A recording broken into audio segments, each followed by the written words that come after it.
Hey, welcome to the Fine Print, ladies and gentlemen. I'm your host, Caleb Teskey. Sorry about the little late start there. We were having some connection issues, but it seems that we've got that sorted out, and I'm super psyched for my guest today. Let's do the homework. Last couple of shows here. Talvin Blight from Canna Farm Dispensary out in Illinois, filling us in on a little bit of what's going on with legalization out there. Janet Gray Bernor from the Miss Lindenville Diner. Still looking for someone to save the diner, guys. Holler at me. Our new Lieutenant Governor, John Rogers, was on for a great interview. Congrats to John for pulling out that election. Dr. Ian Oswald from Abstracts talking about cannabis science. Malcolm McKinnon, Pot Shots, the journey of a high times photographer. And, just one shameless slap for another thing we might talk about later. But Keith Strupp from Normal. Just great guests up and down. And coming up, I really don't have anything on the schedule. I got a friend of my guest today that I'm working on lining up, but we're going to keep that one under the hat just for a minute. Yeah, and we'll get right to it, guys. I've been talking about this book for the last few shows, posting shout outs. The book is called Flying High, The Great Cannabis Caper, and it's a story about my guest tonight. Please welcome to the show, Marty Raulins. Marty, thanks for being here, man. Thanks, Caleb. Thanks for having me. Appreciate it. My pleasure. And I just want to do, before we do anything serious, can we do a 5-minute life story?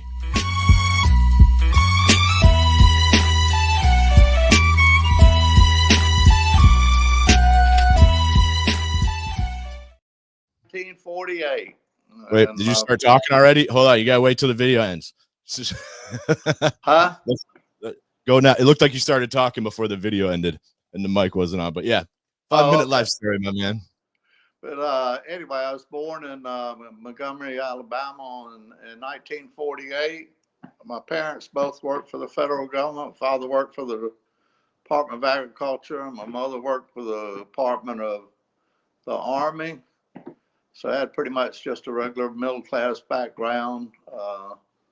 Moved to right outside of St. Louis at 4 years old, 4 to 6. Then I moved to Atlanta, starting the second grade. And by the time I was 12, I picked up golf, and golf's always been my passion. And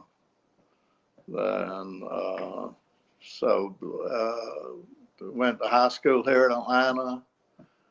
Then I went to college at West Georgia College, and this was all during the Vietnam War. When I was in the 10th grades when the war started, and for those first couple of years, everybody had the attitude, well, let's quit school and go over there. But by the end of that second year, it was totally different from that. Everybody was trying to figure out how in the world to keep from going to Vietnam. And they had, when I first started college, the only way you got a deferment from going over there was you had to keep a C average in college. And a couple of years after that, 69 or 7, they started what they called a lottery. So it was based on your birthday. So that was on everybody's mind back then. So when I started West Georgia College, I was, like I said, you had to if you didn't keep a C average, then you lost your college deferment and you went straight to the top of the line to get drafted and go to Vietnam. And when I went to West Georgia, of course, everybody had a big mistrust for the government at that time because we all knew the Vietnam War was a bunch of bullshit. So but when I got to West Georgia, I started smoking pot, and that was in 1968.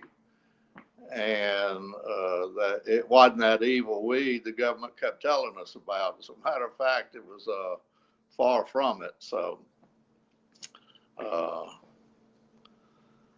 and that was the beginning of my association with marijuana.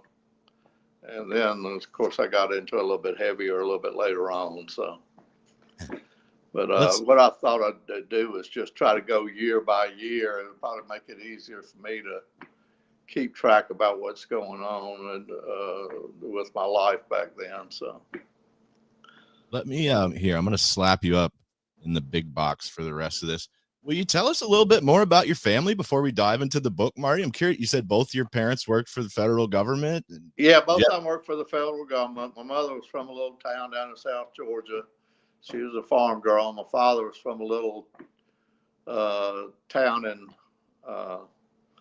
Mississippi, and my father was the oldest of 8, and his father died when he was 14. And so my father and the next older brother had to quit school after the 8th grade to be able to support the mother and the other 6 kids. And the other six kids ended up having to be put in they called them a Masonic home back then. And then, and my mother, like I said, my father and my other uncle,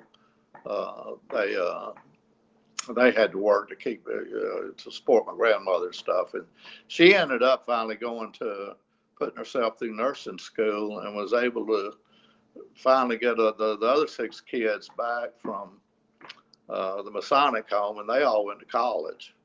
So, and my father had been an 8th grade education from Mississippi. He could have been a regular person from the South, but he wasn't. He was one of the most liberal men that you'd ever find. Because if I'd ever said the N word, buddy, he'd have beat me like a redheaded stepchild. So, and like I said, basically golf was my passion, because I always thought all the way through high school and college that I would just work in the golf industry. So I never really applied myself a whole lot in school. And so, because I'm not good enough to be a tour player, but to work at a country club or municipal course or something along those lines. So, and golf always. I ended up living in Palm Springs, which is like dying and going to golf heaven later on. So, you got any siblings, Marty? Yeah, I've got one sister. She's lives in Chattanooga. She's 5 years older than me. She's a smart one of the group. She graduated magna summa cum laude from Auburn, and she's got 2 daughters. And one of the daughters has a daughter that just graduated from agricultural engineering school at Tennessee, and the other one's he's a senior this year in college, my little nephew, great nephew. So thanks for sharing that. And my mother had 3 brothers. One died 4 brothers. One died at an early age, and one lived in California. And I had some cousins out there. That's one of the reasons I got out and lived out in Palm Springs. But and then 2 other uncles that lived down in South Georgia. One of the uncles kept the family farm, a little 40 acres and a mule, as they kind of talked about back then. So, all right. So what I want to do here, Marty, I'm going to slap this up throughout, guys. It's Marty Raulins here. The book is Flying High. What I did was just rip through the book and just went chapter by chapter, and I was hoping I could just kind of walk you through this, and you can fill us in on the fun stuff. Yeah, that'll be all right. All right, cool. So the book starts out, you're in high school, and there was a great quote right off the bat. It said it was a safe bet to say that it was unlikely that anyone in the graduating class in 1967 had ever seen marijuana, much less smoked it. So yeah, and I mean, this is different times here. Marijuana's everywhere now, right? There's dispensaries popping up everywhere, but yeah, was it that infrequent to run into where you grew up? Well, yeah, when I was graduating high school, it was. California was way ahead of everybody else, so it was prevalent out there, but not in the South, in the Bible Belt. Not until I went to college at West Georgia in '68 that I first did. And even then, there were a handful of people that smoked marijuana. So the first time I smoked it was with a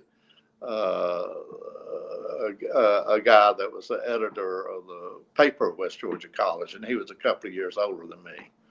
And so that was the first time I'd ever smoked it. And, the first time I smoked pot, it didn't do anything. I didn't feel anything. And then the second time I smoked it, I guess it worked that time because on the way back to the dorm that night, I stopped and got 8 barbecue sandwiches and ate them. So I guess it worked that time. So. But as soon as I smoked pot, like I said, we had such a distrust of the government back then because of just the Vietnam War. And, marijuana wasn't anything like what the government was saying it was, this evil weed. But, you had alcohol and cigarettes, and, you get drunk and get in your car, drive 125 miles an hour. Well, marijuana, you smoke a joint and get in your car, drive 35 miles an hour, and think you're going 125 miles an hour. So here we got Squishy Mirror. Hello from South Carolina. Hey man, thanks for tuning in. No cookout back then. Not sure what that means, but thanks for watching, man. So I want to ask you about some of your friends here that were mentioned right off the bat. The first guy is Bobby Knight. Yeah, Bobby Knight. I ended up going with his sister. He and I were good high school friends, and like I said, I ended up going with his sister for about 5 years. And Bobby had a little bit more money than most of the rest of us did back then. His father owned a ice company where they, even back then, they were still delivering 25-pound blocks of ice. They would freeze like 300-pound blocks of ice and at the ice plant, and then they would cut it up into 25-pound chunks. And even back in the late mid-60s in high school, he was still delivering 25-pound blocks of ice to homes for their ice boxes. They didn't have refrigerators. It was you put that 25 pounds in there, and once a week you'd have to get another. I guess about once a week you get another 25-pound block to keep your food and everything fresh and stuff. So Bobby worked in the worked with me in smuggling on a couple of trips, and then he decided he was going to go in other directions, and it wasn't cut out for him. But here we go. So, Cookout is a fast food place with barbecue sandwiches. Thanks. Okay, cool. So the next guy is Derry Ferris. Derry and I were good friends in high school. He was a real good athlete. He was we used to, a bunch of us would break into the gym at the high school on Saturdays and Sundays and go play basketball. But Derry and I were, Derry stayed in with smuggling with me throughout the whole thing. And unfortunately, he died this summer from a heart attack. Yeah. And but he was, I'll tell you some stories about him a little bit later on. So, but he and Bobby kind of, when I first started smuggling, when I moved down to Florida, trying to start, I went down there to try to, I was intention of buying a boat and learn how to sail and going to Columbia. And Bobby and Derry both put in some money behind me, so to back me on it. So, and then there was Randy Casey, and Randy, he was real smart. He went to Georgia Tech, but he was also selling pot, besides being part of the smuggling group. And it seemed like those were three of the main characters right off the bat. And I did want to ask you just a little bit because, and this is a little bit out of order maybe, but like, you mentioned the Vietnam stuff. And you said kind of, people first, they were all trying to sign up and then maybe we're trying to find ways to get out of it. But there was another quote. It said, "Don't worry, if you fail out of college, you'll be in Saigon U next week." Right. Yeah. And that well, definitely that was puts a pretty lot much of pressure. right. That puts a lot of pressure on college, Well, it did. When I went to West Georgia, I got during I started in the summer quarter, and I went summer, fall, and winter. And then during the spring quarter, I got hooked up with a guy that was on the golf team, and I was going to go out for the golf team. And this guy he had gotten into eating or taking amphetamines. Back then, the pharmaceutical companies were making amphetamines that overweight people could go to a doctor and just get a script for them. And so this guy was, we'd go play golf all day long and come back, go to classes, come back and start playing cards. And we'd eat these pills and literally stay up for 4 days in a row. And West Georgia was kind of a suitcase college, they called it, where you would come home on the weekend. And so I'd come back and sleep all weekend and go back and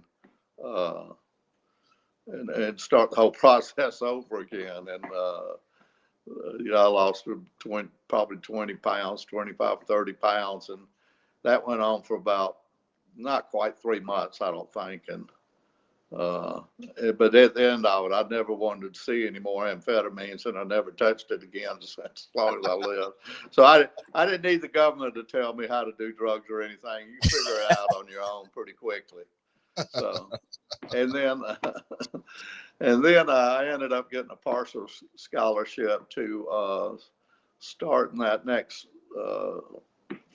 They were on semester at the Gulf Coast Junior College down in Panama City, Florida.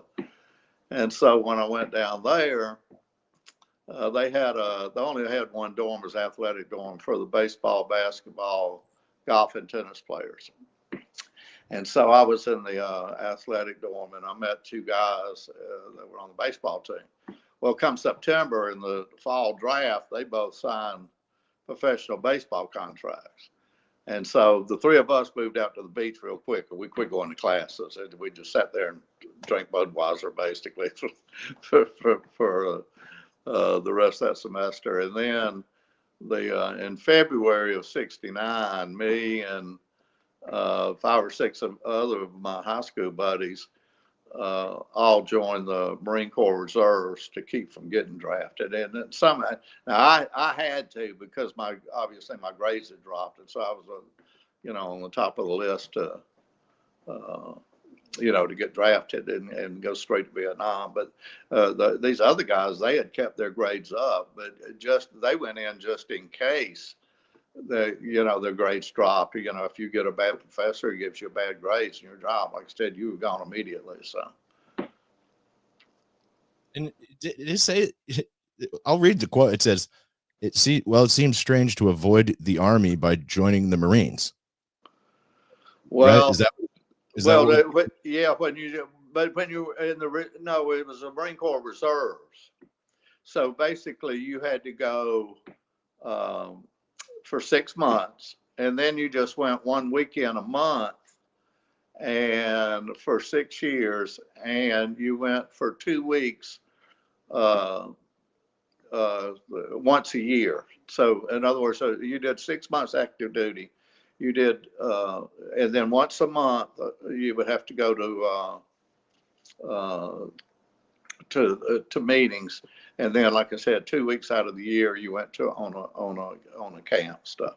Like I personally, I went to San Diego for boot camp, and we went to Camp Pendleton for like the rifle range, and then you had another. They called it ITR, which is more advanced training, and so all that took about 3 or 4 months. And then I came back to Atlanta to the Naval Air Station to do the other 2 months, and that's where I would go once a month. And back then, the Marine Corps was the only reserve units that wouldn't let you wear a wig. So we had to have the white wall look, and everybody else had long hair back in the early '70s. So, and this was in the '69 when I went in the reserve. So, but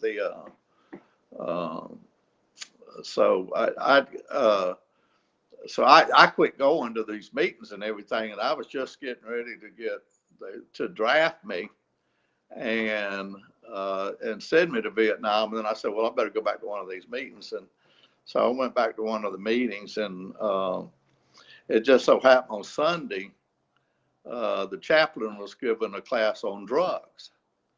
And I was an old hippie. I mean, from 1970 on. I mean, after I first started drinking pot, I mean, in '70, after I got out of the reserves, I mean, I was taking acid and well, just basic acid or any other hallucinogenics and smoking pot. But anyway, me and four of my buddies, were going to a party at the University of Georgia. And in Atlanta, we had what they call the Strip, and it was about a 4-block area downtown Atlanta, right on Peachtree Street, the main street, where all the hippies were. So we went down there. We decided before we were going to Georgia, we'd go down there and buy us a hit of acid and take on for the trip. So we did. So we went down and we bought a hit of acid. There was me and 3 other guys, I guess it was, and 3 of us took it, and 1 guy didn't. He just put his in his pocket, and but some police were down there. They saw us, so they arrested us, and they also arrested the guy that sold it to us. So they had a trailer down there. It was like a mini precinct. They would put you in there and book you and before they'd take you down to the city jail. And so we're all tripping, being arrested, tripping and everything. And the cops they're typing in my information. I'd get up and look over at the typewriter, see what he was doing and stuff like that. So he said, sit down and all this kind of stuff. Well, 2 things happened out of that. From that, because it said on my police report that they had seen me buy it, they had seen me take it, even though I didn't have any on me. But but on my police report, it stated on there they saw me take, because they analyzed what the guy had sold us, and it came back as LSD. So when we were at when I was at this meeting on the Sunday at the reserves, and the chaplain says, well, if we know you've done LSD, we don't want you in the Marine Corps. And out of about 300 people, buddy, my hand shot up in the air as quick as they could. So what do you got to do to prove it? And so I went in and talked to him a little bit later on, and that was how I got out of the Marine Corps. I ended up getting a general discharge from because of that. So that saved me from going to Vietnam. But another thing happened because of that arrest. We didn't know who to get for an attorney. Now, I already knew about this one attorney in Atlanta. He was 20 years older than me, but he was a hippie attorney, and he represented all the hippies.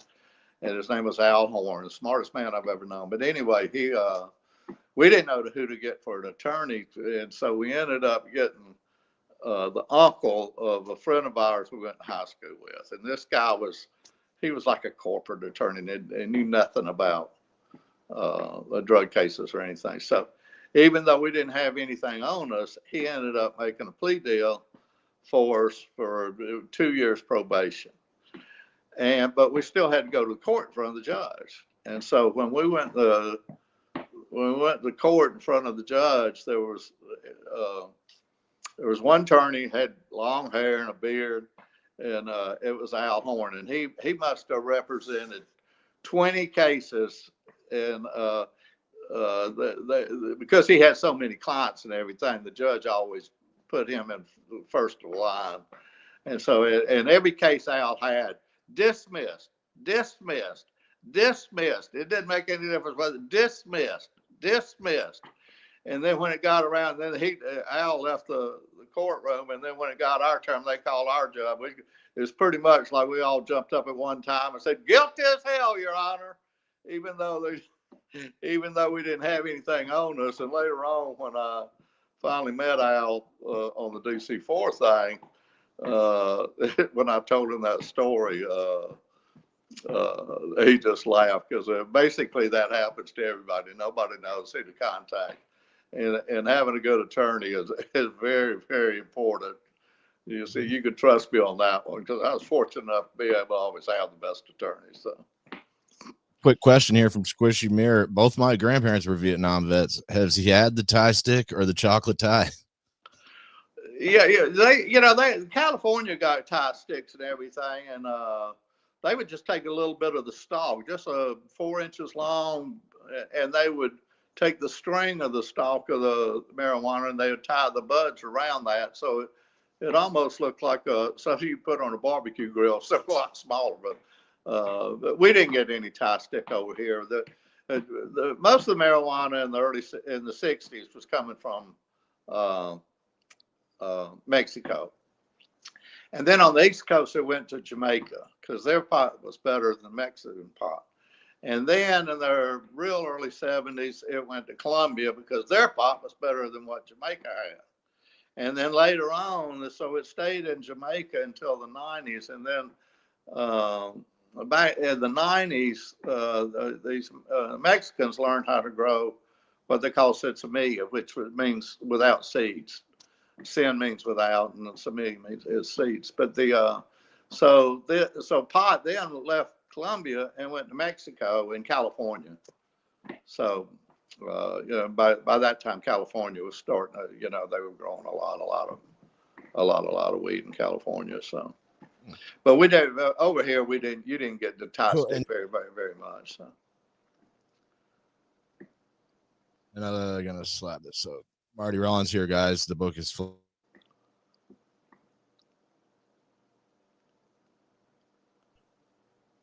And I do just love that somehow we lose signal. Oh, you back? Huh? Internet's lagging a little bit here. Come on back. Yeah, I'm here. Oh, can you hear?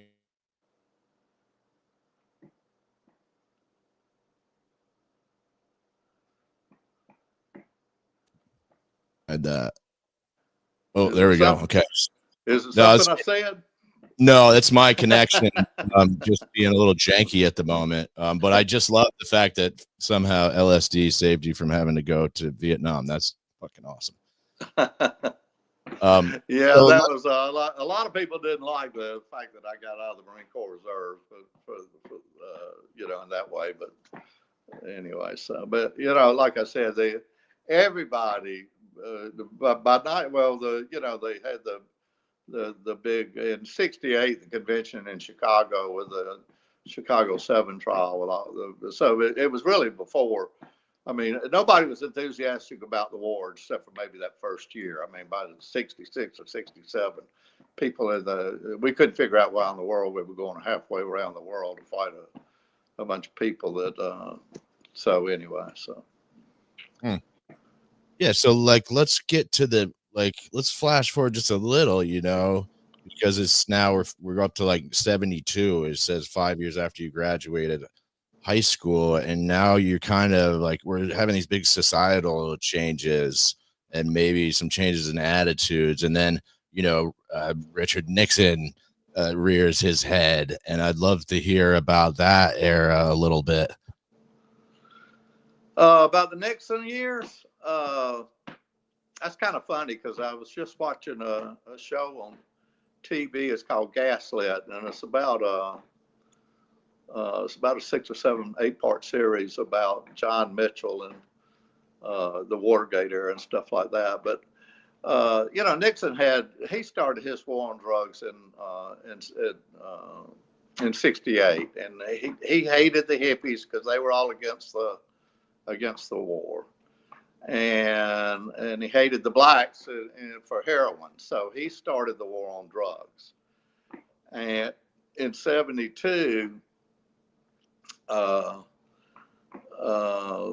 John Mitchell, as Attorney General, they started classifying drugs into different schedules, Schedule 1, Schedule 2.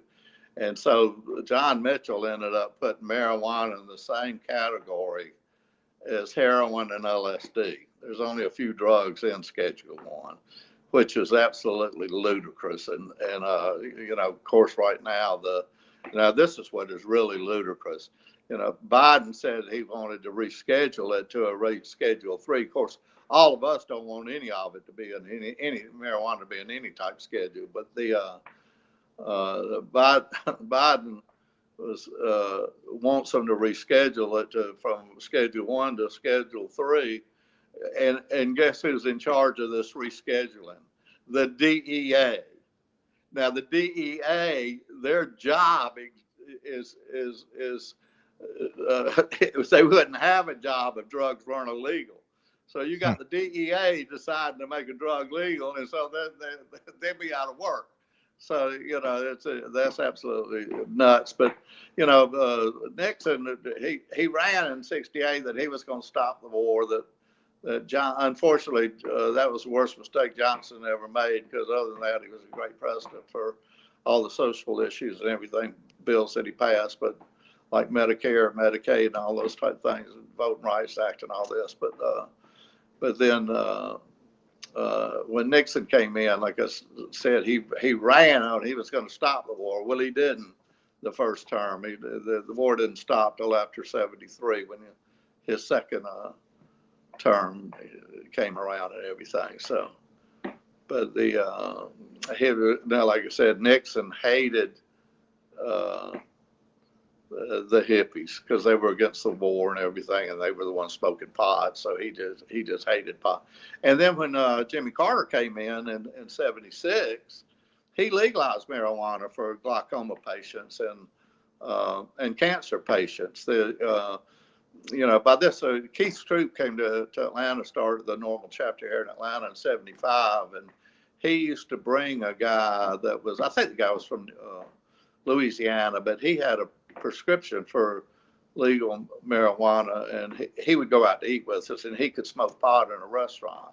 Huh. And he had to you had to get this pot from the university, I think University of Mississippi, whichever one's in Oxford.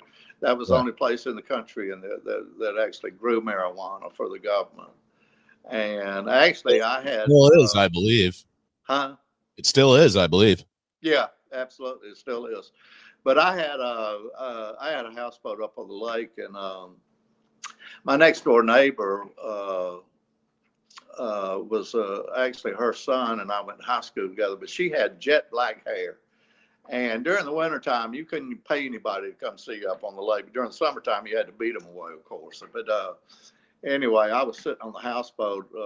This is November, December, and I felt the boat go down in the front and knocking on the door. And it was my next door neighbor. And she came in, and this first thing she told me, everything she told me just kind of knocked me back for a loop. She said, first thing she asked me, she said, "Can you get me some pot?" And of course, everybody on the lake knew what I did for a living and stuff. So all my neighbors on the dock and stuff. But anyway, they you know, nobody cared. But anyway, and then she said, "I've got cancer and I've been taking chemo." And she took a wig off, and she was totally bald headed. And I just smoked my first joint of the day, and it's just, all this stuff was just totally knocking me backwards for a loop, pretty much. And it was a little bit later on, I went up and I met her at her house and took her some pot. And what she told me is that the doctor told her that she could get a prescription for it, but by the time she went through all the red tape and everything, she'd be finished with her chemo patients. And so the doctor told her to just get your kids to go find you some. And they did for a while, and then they couldn't find any. So that's why she came to me. But she did tell me, she said, "You know, I don't even think I've ever gotten high off of it." She says, "I only take like 2 hits." And he says, "They give me these anti-nausea pills that don't do anything." She says, "I can take 2 hits off of a joint, and 30 minutes later, I can go in and eat everything that's in the refrigerator." So, you know, and you know, and that's the marijuana being in a Schedule 1 with LSD and heroin is so ludicrous, because the only way marijuana is going to hurt you is either you're going to laugh yourself to death or you're going to eat yourself to death. That's it. You know, it can't hurt you in any possible way. So, unless I do an airdrop and somebody happens to get hit on the head with a bell from 500 feet up in the air. So I just wanted to say, it sounds like kind of a bold move to sort of fire up your weed selling like entrepreneurship, like right in the middle of like the war on drugs. That seems like a ballsy play, Marty. Well, I don't know. Everybody's got to have something to do for a living. So. But you don't start off being a drug dealer. Basically, you're forced into it because when it's prohibited, it's 10 or 15 times at least what it would be if it was a legal substance. So you don't have any choice. If you want to smoke pot, you got to buy some and sell some out to be able to afford it. I mean, back then, people were making $100 a week, and a bag of pot cost you $20. So it's like I said, just financially, you had to become a dealer. So tell us about this this friend who set you up with the guys in New York. Oh, he was just a pot dealer in Atlanta, and I was by this time I'd started selling selling pot around in Atlanta and everything. But he had this buddy of mine had a friend that was from New York and said that we could take pot up there, and they would pay $1,000 a pound for it, and I was paying $250, $300 for top quality pot in Atlanta. So anyway, we flew up to New York, and I met these guys. It was a bunch of gay guys, and they were a trip, just the nicest guys in the world. They would run around their park with little bikini underwear, and they all looked the same. They all had short hair and a little bit close crop beards. And one of them actually was from Newnan, Georgia, and I'll never forget this. And when I was talking to him one day, and there may be 15 of them in this apartment at one time and stuff. But anyway, I asked him, I said, well, why do you want to move from Newnan, Georgia up to New York? And he says, can you see me walk around Newnan, Georgia looking like this? And I said, you got a point there, Bob. So, but anyway, so I did. We started sending a couple of 100 pounds of pot on the train up to New York. And these gay guys would, they would sell it and just bring me the money, and we did that. I did that for a year or so and stuff. So a couple of years, and then I met another guy later on through these girls that I met at a bar one night that he sold a good bit of pot for me up there too. So, but these gay guys, we ended up going to. They'd take me all over the city, see all the hot spots and all this kind of stuff. But we ended up one night in Andy Warhol's apartment. He wasn't there. There was a party going on over there, but I probably didn't even know who Andy Warhol was back then. I just remember it rang a bell that I'd never forget that, we were in his apartment. So, but and of course, all those guys ended up dying of AIDS and stuff. So, yeah, bummer. Later on, I mean, after a while, once I started smuggling, I didn't send any more pot back up there. So, but I did to the other guy in New York. He used to come down and get pot and take it back up there.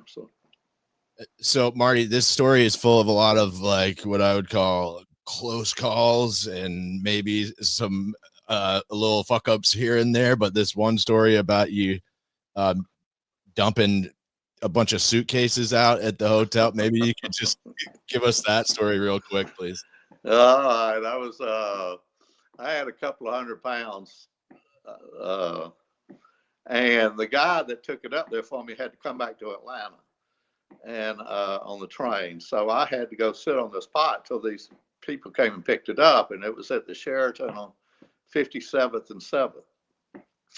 And the hotel was like 4 different towers. So on one side of the building, you'd be looking out onto the streets.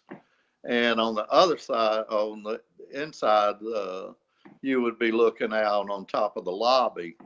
The air conditioner units were down there and all that. Well, the room I was in, it just happened to be looking out on towards the lobby. And it was like on the 3rd floor. In other words, you could open the window, but my window was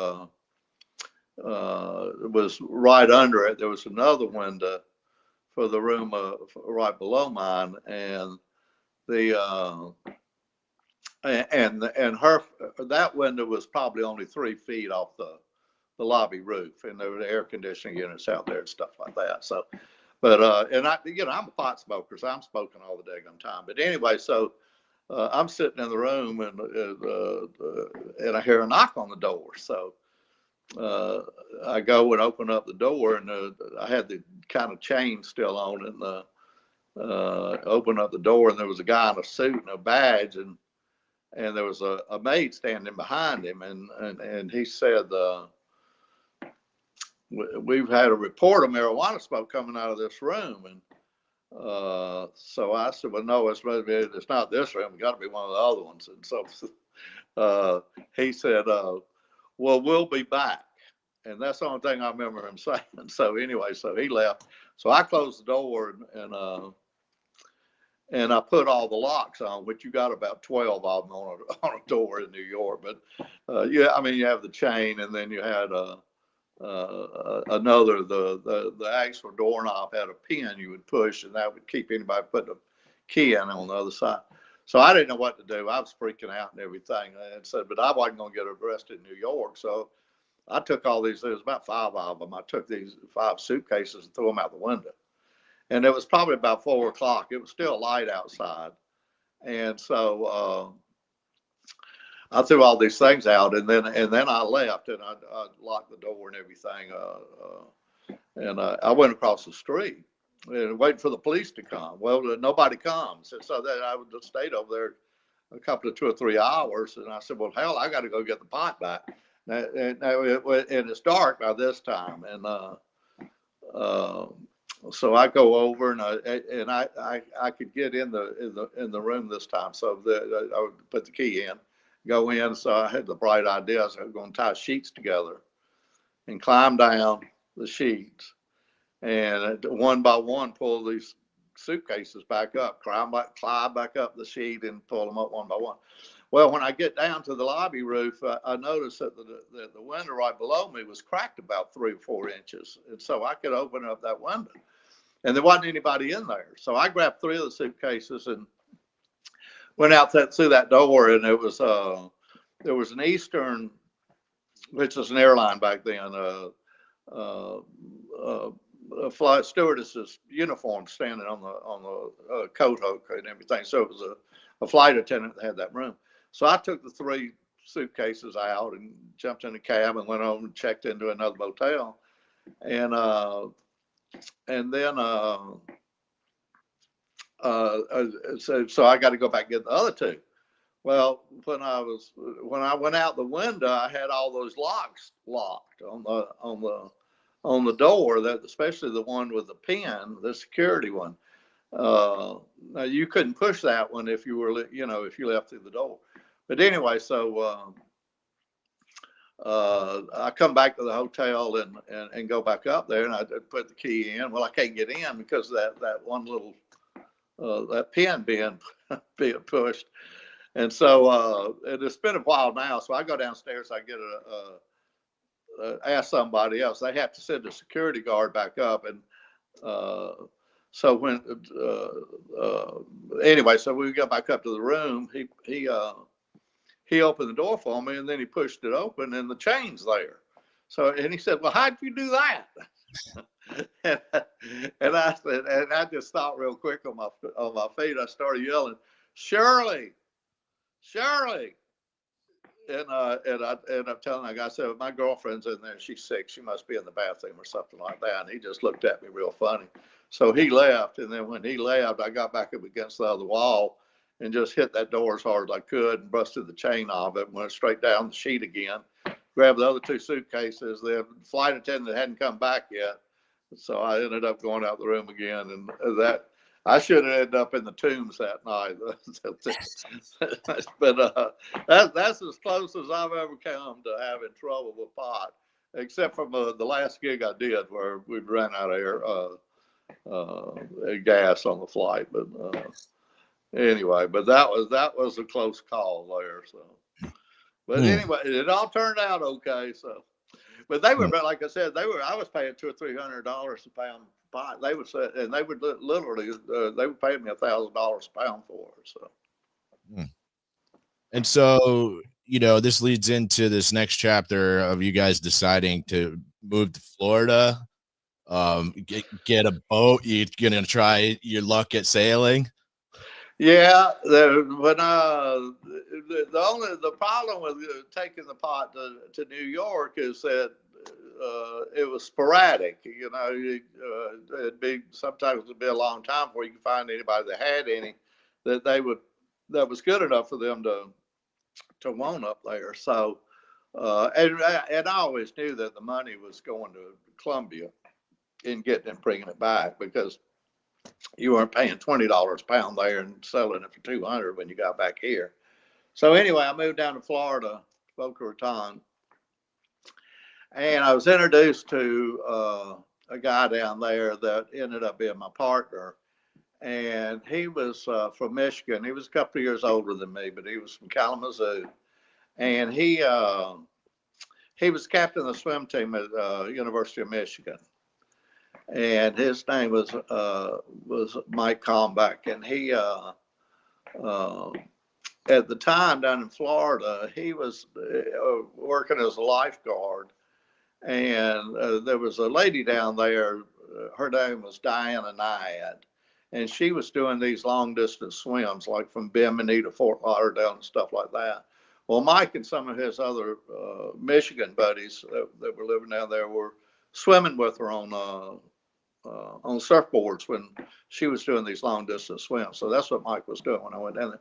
But he was wanting to do the same thing I was doing. He wanted to do. He already had about a 36-foot sailboat, so he was already a sailor. But he wanted to start smuggling from Colombia too. So we hooked up together, and he was working on boats also down in the boat yards down in Fort Lauderdale and stuff like that, and doing just any type of maintenance work and stuff like that. So, and he knew a guy that we call him California Mike, and he was our age, but and he was the California Mike was just a salty old sea dog. At 26 years old, he had already sailed around the Cape of South America twice. And I'm talking about, if you ever seen the movie The Bounty, you know what the weather's like down there and stuff like that. But he hardly ever got off of this boat. But he was already smuggling from Colombia. And as a matter of fact, I was told that he was one of the 10 top most wanted people in the United States at one time for smuggling. But like I said, what he was doing is he would bring he'd sail down to Colombia and just bring it up to the Bahamas and then call people, and people would come over and get it in small boats and bring back to the United States and sell it and stuff like that. But so anyway, California might just happen to be in the boat yards down there having something done and on his boat. And so me and Michigan Mike had worked out a deal with him. Well, Michigan Mike knew him, and it worked out a deal where we would use his boat, sail to Colombia, and bring it back, and we'd split the load, and also that we would meet the Colombian contact down there, so we could, do our own things afterwards and stuff like that. So that's pretty much what we did. But so in California's boat was about a 50-foot Norwegian fishing trawler. And it was a wooden boat. It was a schooner with a tall mast in the back, and the telephone poles for the mast. I mean, this is a work boat. There's not much headroom down below. There's no electronics on it.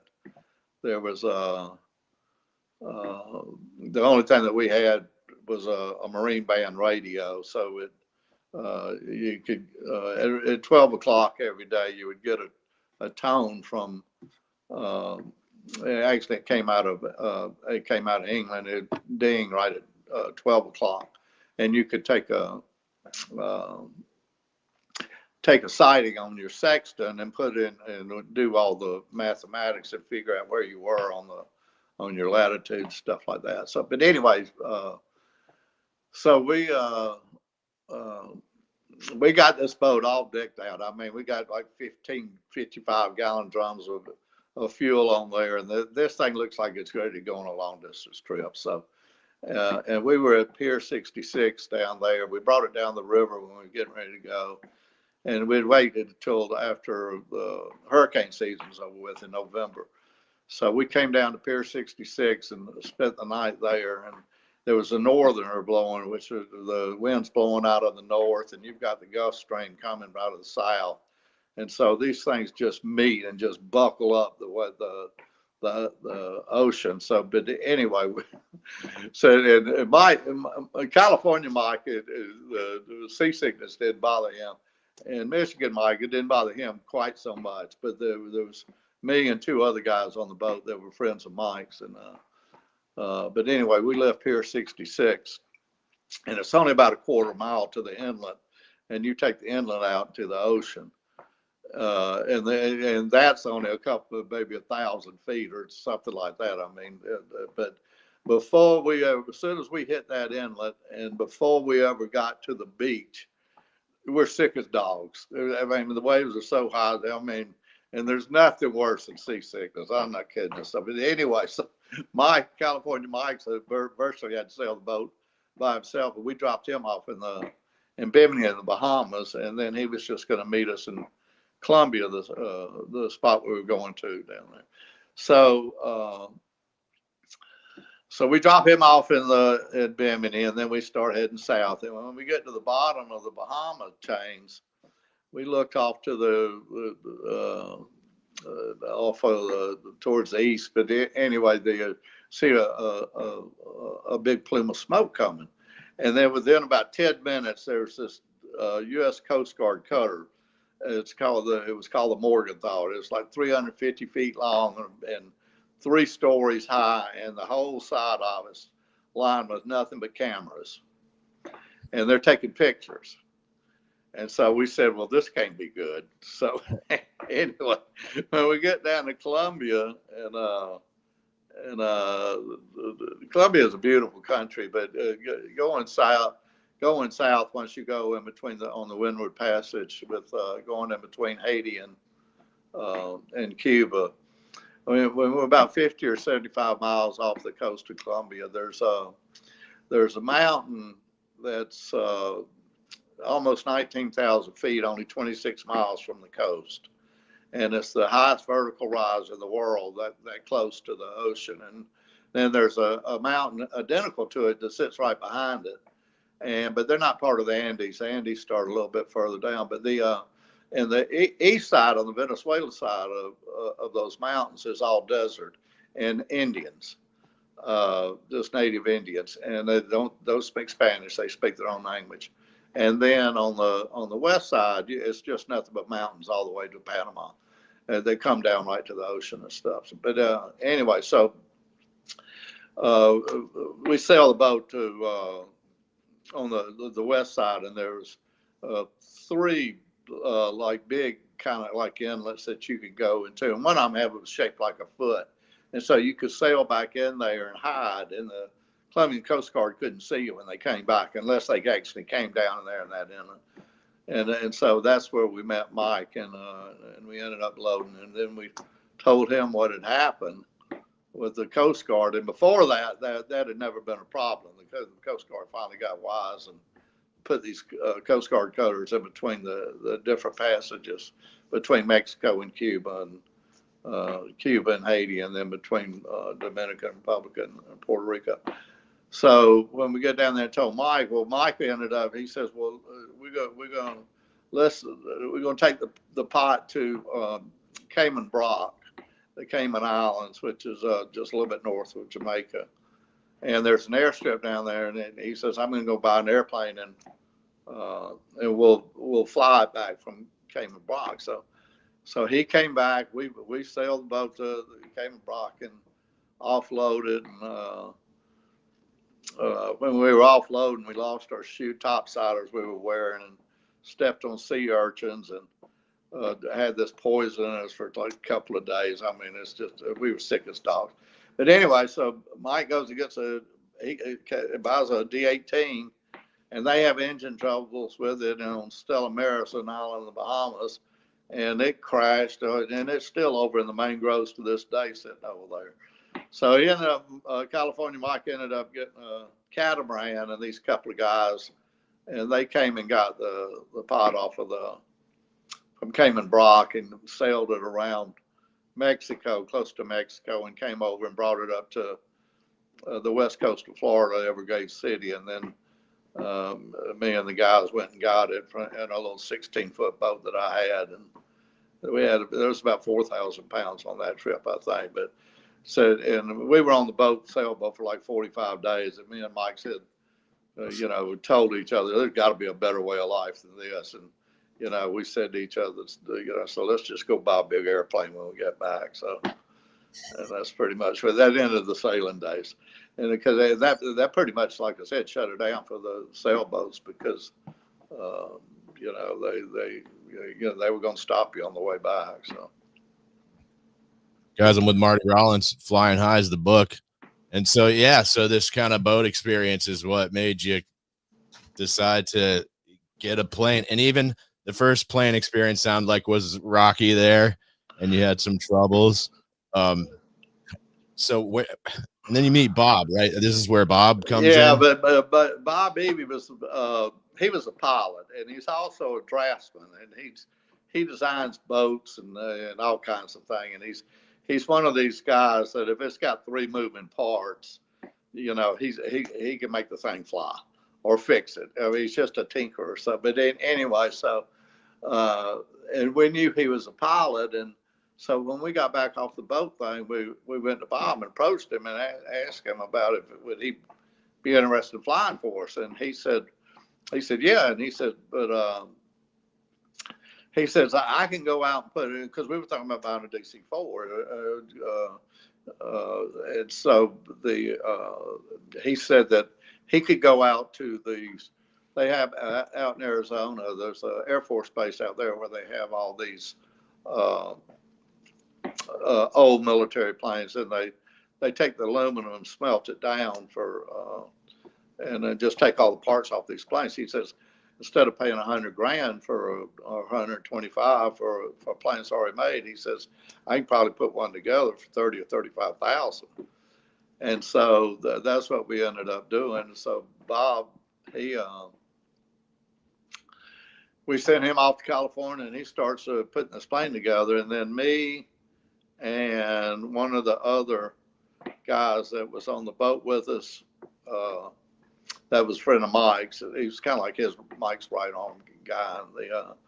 The California Mike, he ended up leaving the United States. And the last we heard from him, he was going to New Zealand to open up some organic farms over there, something like that. So anyway, so me and Tom was the guy, and then this buddy of mine in New York that was selling pot, he knew a Puerto Rican girl that spoke Spanish, and so she went as an interpreter. Well, I've got the address where the contact in Colombia is supposed to be, and so we go to this address. Well, it's not the right address, of course. Nothing ever works right in a dope deal. It just doesn't. It's just part of the deal. So anyway, so there's me and Tom and this interpreter girl. We're riding around in taxi cab for about a week, going to different spots we think it may be in these different barrios, looking for Franco. Hey, Frank, is there a Franco around here? But I knew he and I knew what Franco looked like because he had come to the boat and stuff like that. But and then finally, after about a week, we finally ran into Franco. So Tom, he decided he's had it with all this, so he decided to come on back. So and then Franco took us to meet the main contact, and his name was Alberto, and he was about 20 years older than me. He had 12 kids and a 15-year-old girlfriend. Of course, everybody's got money in Central South America's got a 15-year-old girlfriend. But anyway, so anyway, and he was a mechanic for Avianca Airlines, Colombia's airline, before he got into the pot business and stuff like that. But and he had a cattle ranch out on the coast, in between Barron Key and Cartagena, which is on the west side of Columbia. But anyway, anyway, so Franco introduced us to Alberto, and then when I told him that we weren't going to use the boat anymore, and that we were going to buy DC-4, and he said, well, we've got to go to see the Indian chief. And so the mountains I was telling you about, the east side going towards Venezuela, like it's all flat. It's just like the Arizona desert. And these Indians that live out there, like I said, they only speak English. So we end up driving over there. It's 5 or 6 hour drive over there to meet the Indian chief over there. And at that time, there's a coal mine right there, and that's the only thing there is over there. And there was already like a 1,500-foot airstrip that the people for the coal mine used. And there was a long conveyor belt that went out to the ocean. They put the coal on and load up freighters out there. But so anyway, so when we get over to see the Indian chief and we explain to him what's going on, well, nobody was using airplanes at this time. And so for me to speak to the Indian chief, I spoke English. The girl translator spoke English and Spanish. Another guy spoke Spanish and Indian. And then the Indian chief spoke just nothing but the Indian dialect. And we tell them what we want. And so we ended up building a 3,500-foot airstrip. The little coal mines airstrip was about 2 miles from the coast. And we built this one about 2 miles from that one. So this was about 4.5 miles inland from the coast. And it took us about a week to build the airstrip and everything down there. And during that week's time, the Indian chief took me up to up into the mountains where they grow the pot. They took me into a shed down there that had probably about 500,000 pounds of pot in it, I guess, to show me that and the Indian chief says, is that enough for you? And I said, yeah, I think that'll get me started anyway. So, but anyway, so we come back, Bob gets the plane ready. We had a couple of old glitches with the plane and had to go to Dallas. We had a problem with something. I had to get some parts shipped in, and then the first time they were going to fly down, Mike was in, his wife went down with Bob, and they had a problem. They ended up having to go to Puerto Rico, and and then we got the airplane fixed and it came back. And then on the next trip, me and Mike went down with Bob. But I told these Indians, they gave me a wish list of things they wanted. And so we ended up loading this DC-4 up with everything from kitchen appliances, chainsaws, clothes, everything. And Bob had, while he was out in Tucson, he had bought a dune buggy out there to run around in and stuff like that for transportation. And so we put the dune buggy on the DC-4, and when we get it down there, we got no idea how in the world we're going to get this thing off, because the door on the DC-8s or DC-4s are about 8 feet off the ground. So anyway, when we get down there, and these people, these Indians, when we landed, there must have been 500 or 1,000 Indians lining the runway, because they'd never seen an airplane before. The only time they'd ever seen an airplane if it was a jet flying overhead. And so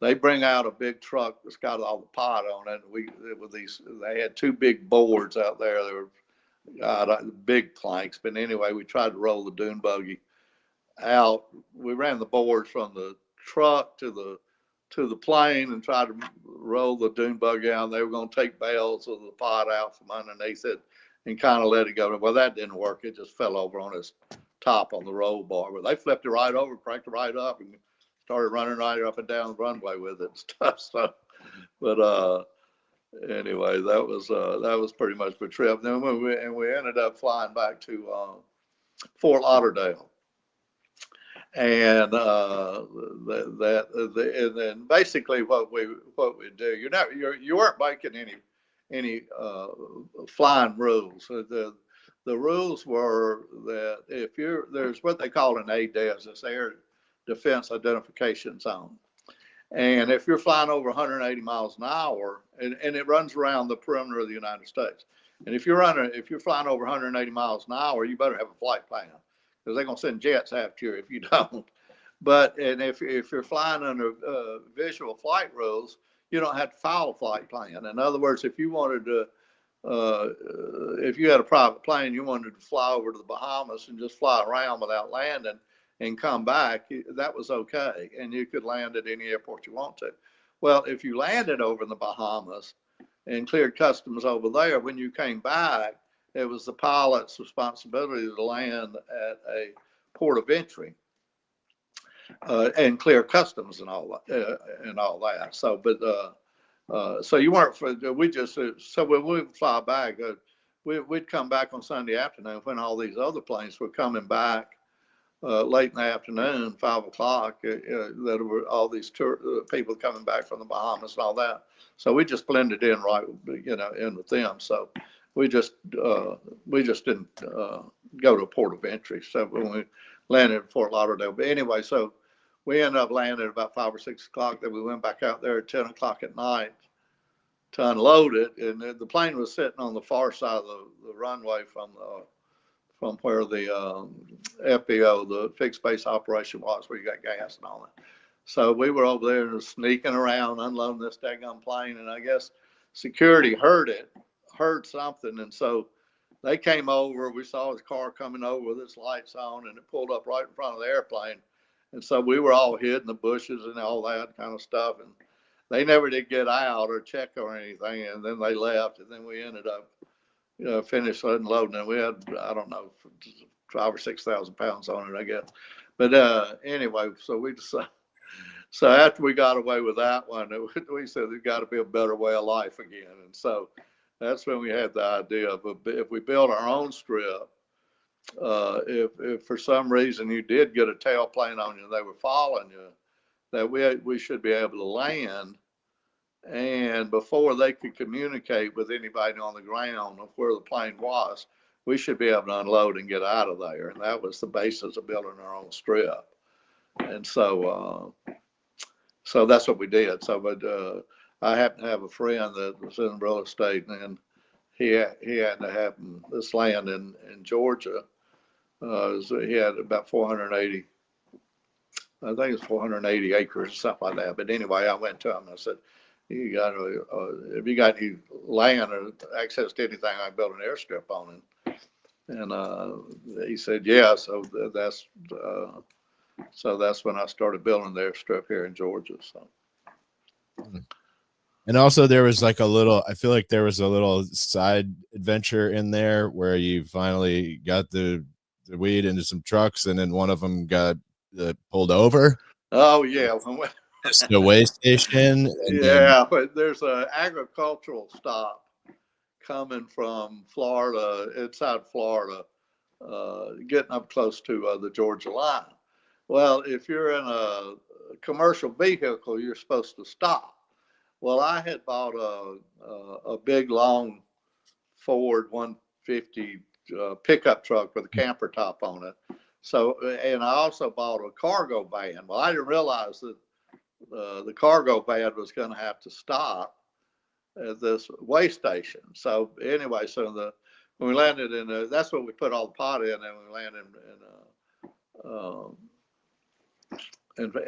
in Fort Lauderdale. And so on the way back up, Jerry was driving the pickup truck, and he was in front, and Bobby was driving this cargo van. So and then so when they go past the way station, well, the Jerry looked in his rearview mirror, and there's a state patrol trooper came out and pulled Bobby over. So Jerry freaked out. So he went on up to the next exit and turned around and came back.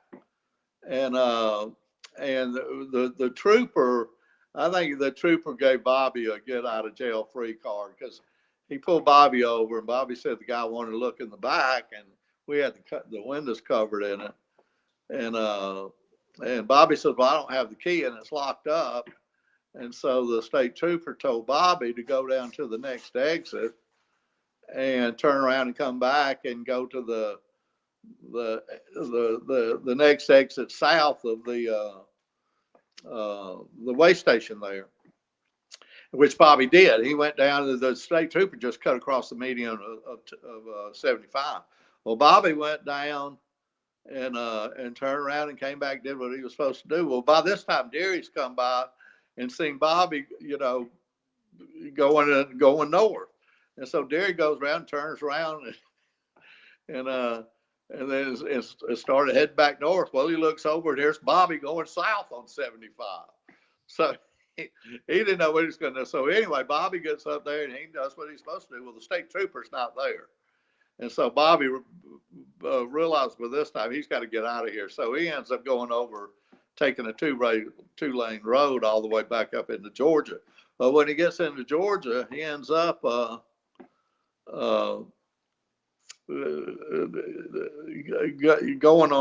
finding a dirt road, and he ends up unloading all the pot and just leaves right there in the middle of the road. And he comes in, and I'm sitting in Atlanta, and Derry finally comes in. He tells me what had happened. Well, then an hour or so later, here comes Bobby tramping in, and he tells us what had happened. And then he tells me all the pots, he took all the pot, put it on this road. So him and Derry ended up having to go back down there in the pickup truck, and they pick up all the rest of his pot. And how nobody came down that road and saw that stuff, I got no clue. So, but anyway, so that was another little, a lucky streak that we end up having. So there's a lot of ups and downs here. Yeah, listen, there was nothing organized about our situation. We were definitely not organized crime. So, all right. So you decide we're going to make our own airstrip. And that sounds like this is obviously what led up to the big story in this book, or what, I don't know. I thought maybe the part after that was even bigger, but so you make the own airstrip. Like, how do you guys do this? It seems like you're out in the middle of nowhere. You're going to need a lot of equipment. And I'm going to solo on you for a minute so I can refill my drink, but tell us how you got the project underway before we talk about the actual run. Well, I had a friend of my girlfriend's, Bobby's sister. His uncle had a grading company. So I ended up approaching him, and he had 2 D8 Caterpillars. I asked them, could they make an airstrip? And so they said yes. So we go out to this land, and the land was basically it was been used for pulpwood pine trees. So most of it was just pine trees that were just, I don't know, maybe 6 inches in diameter, not real big or tall, but they weren't big enough yet to be recut again for pulpwood. But anyway, but it rained. This was in August, and it rained and it rained and it rained that whole month. And so so it put us behind on grading, and then when it was time to go, you communicate. You couldn't at that time. You couldn't just call Columbia and get somebody on the phone. I mean, I could call Columbia and talk to the Colombian people, but they couldn't contact the people that had the Indians out there that had the weeds. So we didn't want the Indians to be sitting out there and us not show up or anything. So I mean, this had been set weeks in advance of when we were coming, and so Bob Eby, the pilot, came up and we showed him the airstrip and everything, and told him that this is what we got so far. It wasn't but about 1,800 feet, and it was supposed to have been about 2,500 feet. But Bob said, "Well, that's fine." But and he said that because this DC-4, if it doesn't have any gas on it and doesn't have a load will jump off the ground pretty quick. So, but Bobby told me at the very beginning of the airstrip to put a guy up there in that tree and put a light sticking out of the last tree at the top, so I'll know where the last tree is. And so that's what we did. And so we ended up doing the trip that night. And that Sunday, and that was Thursday, Bob was up here. And Sunday, I mean, we were grading every day. And then Sunday, it started raining, and it rained and rained and rained. And of course, by then, they've already taken off, so we couldn't do anything to stop it. So when they get down to club, turn around and come back, Ricky, one of the guys that was driving one of the trucks, he's up in the tree with the light trying to get it stabilized. Well, and then the plane comes, and so when Bob came flying in, he sees the light up there. So and he goes to land, and we had made landing lights out of running with generators for each side of it. And so when Bob came in, he actually clipped the top of the tree where Ricky was. So Ricky fell out of the tree, not out of the whole thing, but the last part of it. And he hit the ground and hit the ground running to go help unload. And so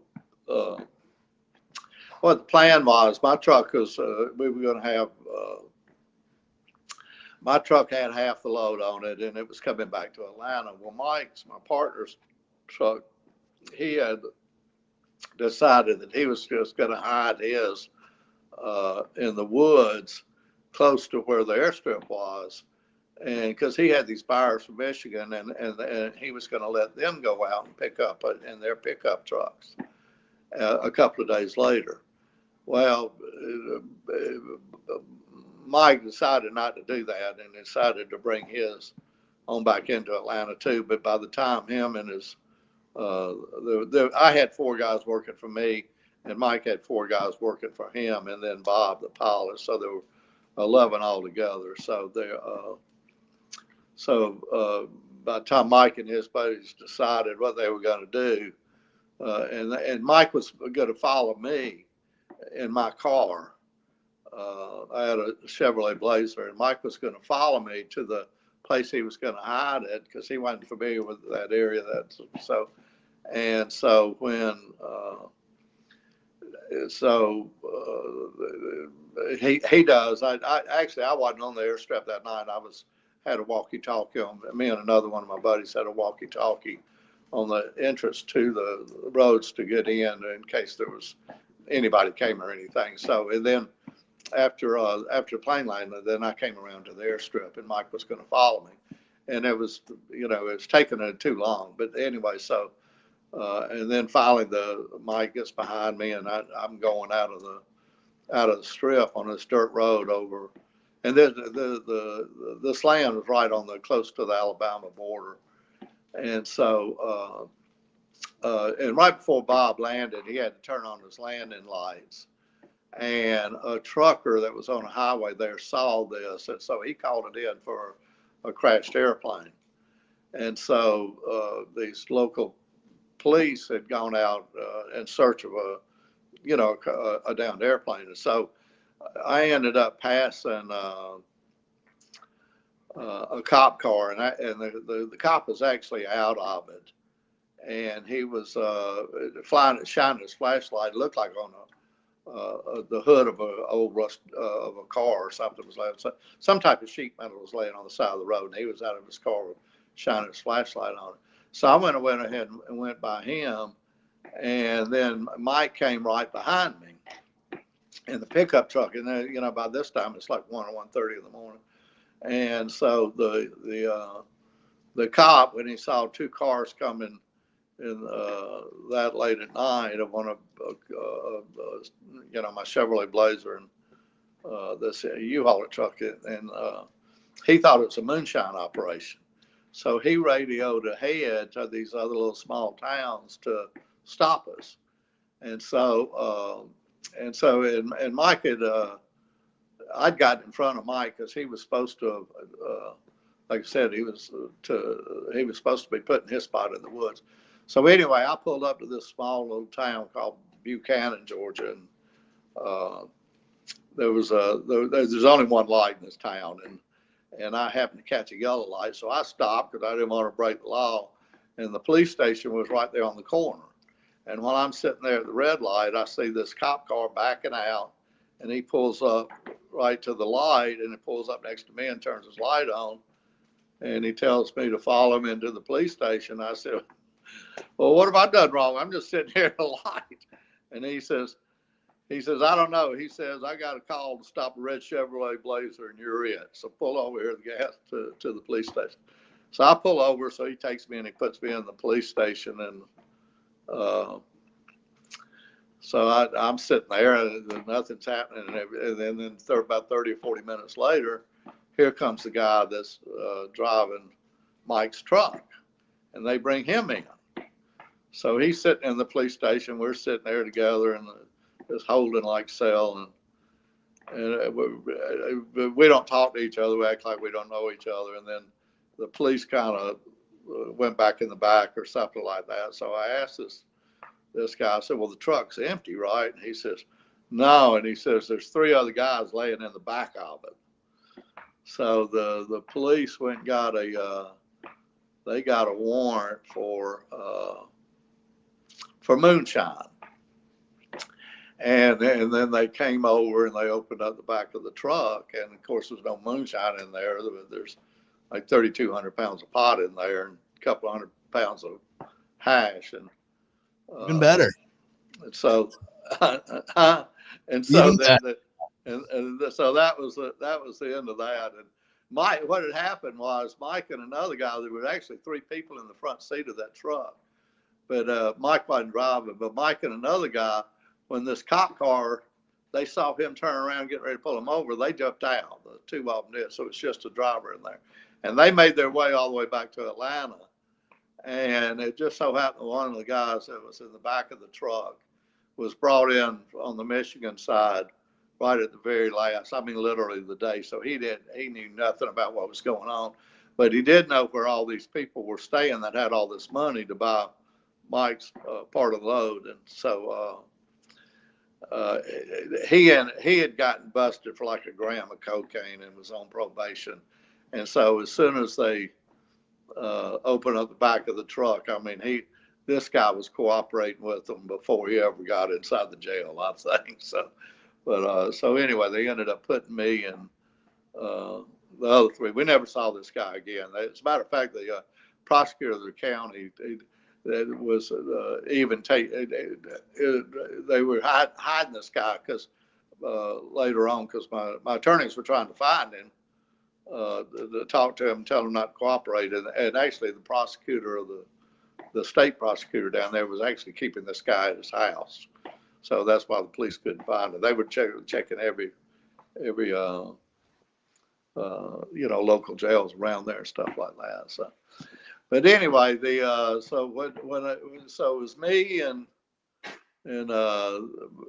Bobby, and then the 2 other guys from Michigan that were in the Buchanan jail down there for about 4 days, and they happened to have we had those little transistor radios back then and stuff, and there was a little radio station down there, and so. The state patrol ended up in a helicopter finding the plane the next day. And so every 30 minutes on the local news down there, there'd be something about this plane because it's about finding the plane and this and this.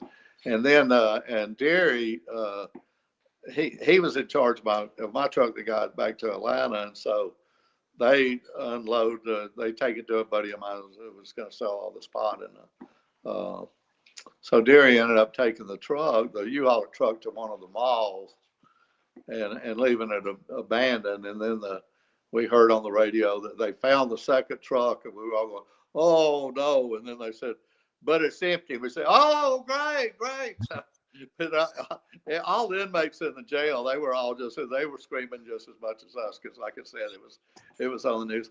And it just so happened because this happened in August, so Congress was out, and so there wasn't that much on the news. And then because the plane stopped at 800 feet because all the mud. I mean, the wheels were just caked with mud. I mean, over the wheels. So it just stopped immediately. And so all that hit and then you've got these two different wire services called AP and UPI. Well, when they picked up the story, it ran in newspapers all over the country. I mean, one Sunday there was over 1,600 newspapers that carried part of the story about this plane. And Deary's father was a big politician in Atlanta, so he ran for mayor, but he ran the county government for years and years and years, and so that made a bunch of publicity. Bob made a bunch of publicity because he had put this plane in his name, and it just goes to show you, but Bob didn't know anything about pot or being a pot dealer or something like that. Because there's no way in hell I was going to put that daggone plane in my name, and there's no way Mike was going to put that plane in his name, but Bob did. So they knew pretty much. They couldn't prove that Bob flew it in, but they knew he was on the airworthiness certificate and stuff like that. So, but there was always a problem when the federal government. They knew there was always a problem with the arrest because there's two parts of the Search and Seizure Act. The first one is the seizure in the beginning, and then there's the search part of it. Well, just because this cop thought it was a moonshine operation, that's not sufficient to have caused the seizure in the beginning. What they found in the truck wouldn't have made any difference. If the seizure part was okay, it was okay if they had moonshine on the search warrant, but they then found pot, that would have been okay. But they didn't have the right to seize the truck in the beginning. So the feds always knew that it was kind of wishy-washy. Well, then later on, one of the attorneys was that this is another story about Al Horn, this attorney. So when I got arrested in Polk County, well, I knew exactly which attorney I was going to call because I'd just seen Al throw out all these cases when we got busted for that acid. So I knew that he was going to be the first one I called. So anyway, so when I got my phone call, I called Al, and he sent another one of his attorneys down to see me in the courthouse, and then they got in touch with Kathy and my father, and so Kathy ended up taking a retainer. But then anyway, then when I got out, I finally got to see Al. But and then we hired another big law firm in Atlanta, his name was Ed Garland, and he was actually he had represented. Ed Garland was the biggest attorney in the state at that time, but one of the biggest in the South. But Ed had actually represented F. Lee Bailey on one of his disbarment cases and stuff like that. And Ed's daddy was a big criminal defense attorney in Atlanta and stuff like that. So, but anyway, so it was Al's office and Ed Garland's office that represented us.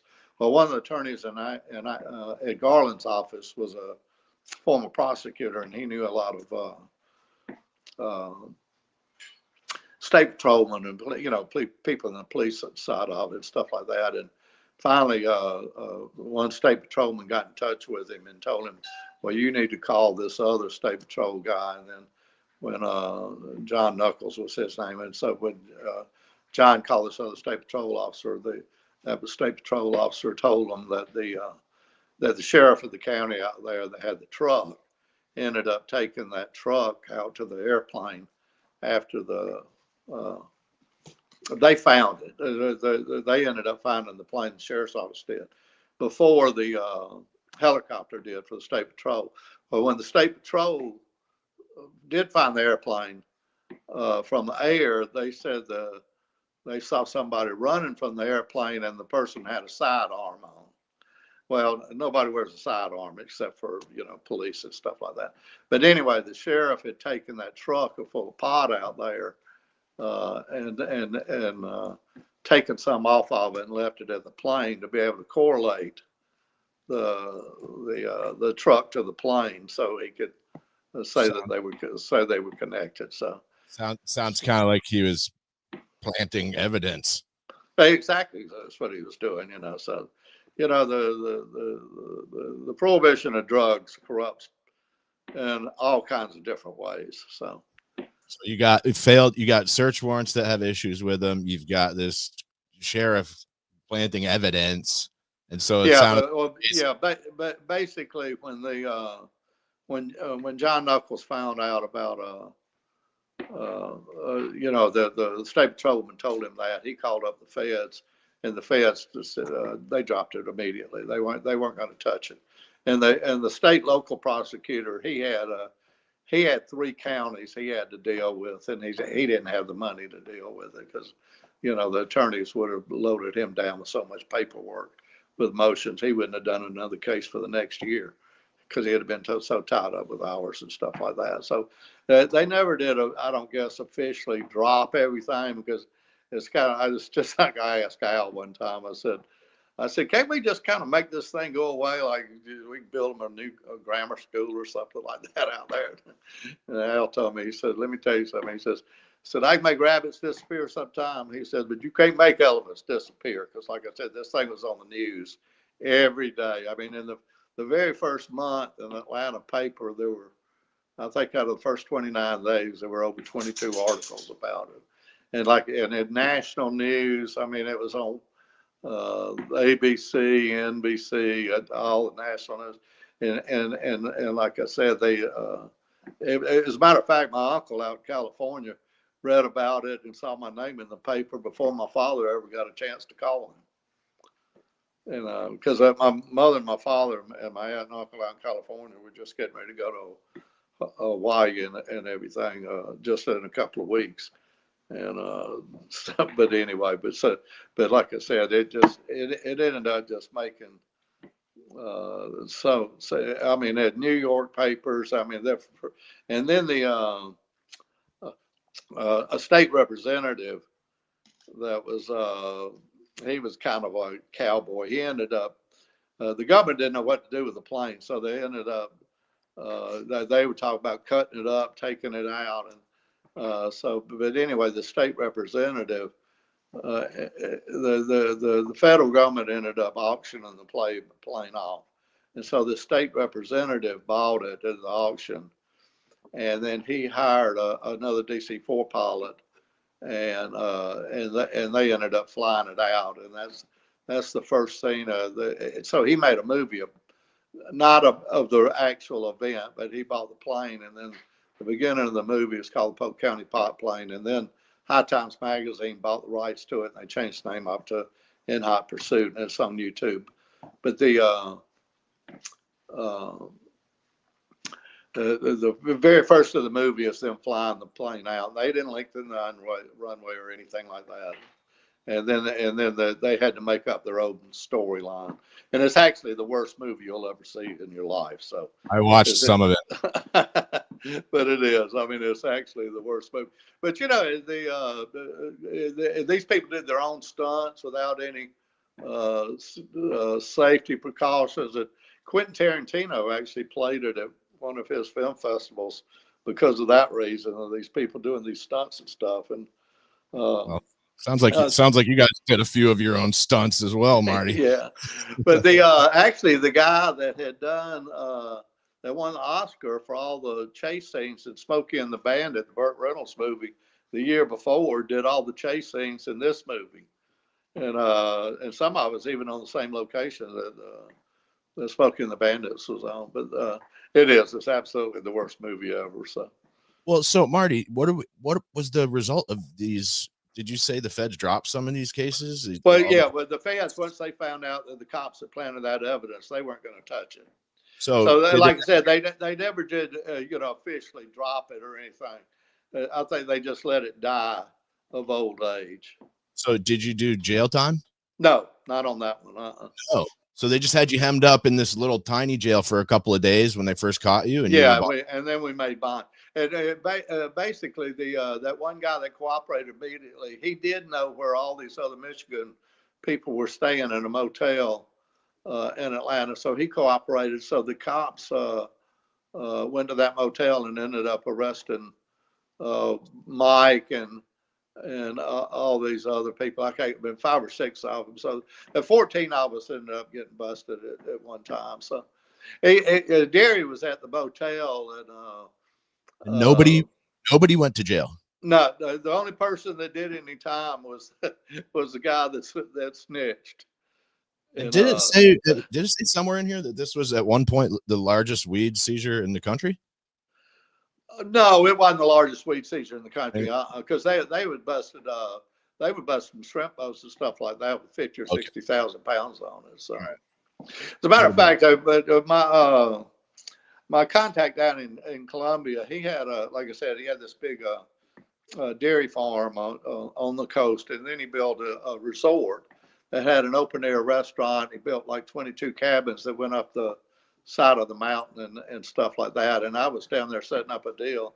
This was in '77 or something like that. And I was my contact had left, and then this taxi cab came pulling up, and 2 guys got out, 2 American guys, which and this resort thing was basically only for his Colombian buddies that were in the business, stuff like that.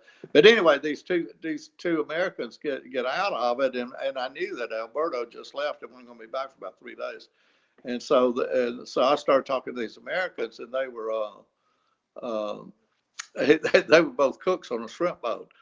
And one of them, his name was Porky, and he looked just like Porky the pig. I mean, he had these little narrow shoulders and big waist, and blonde curly hair, buck teeth, and little bitty fingers that kind of turned up.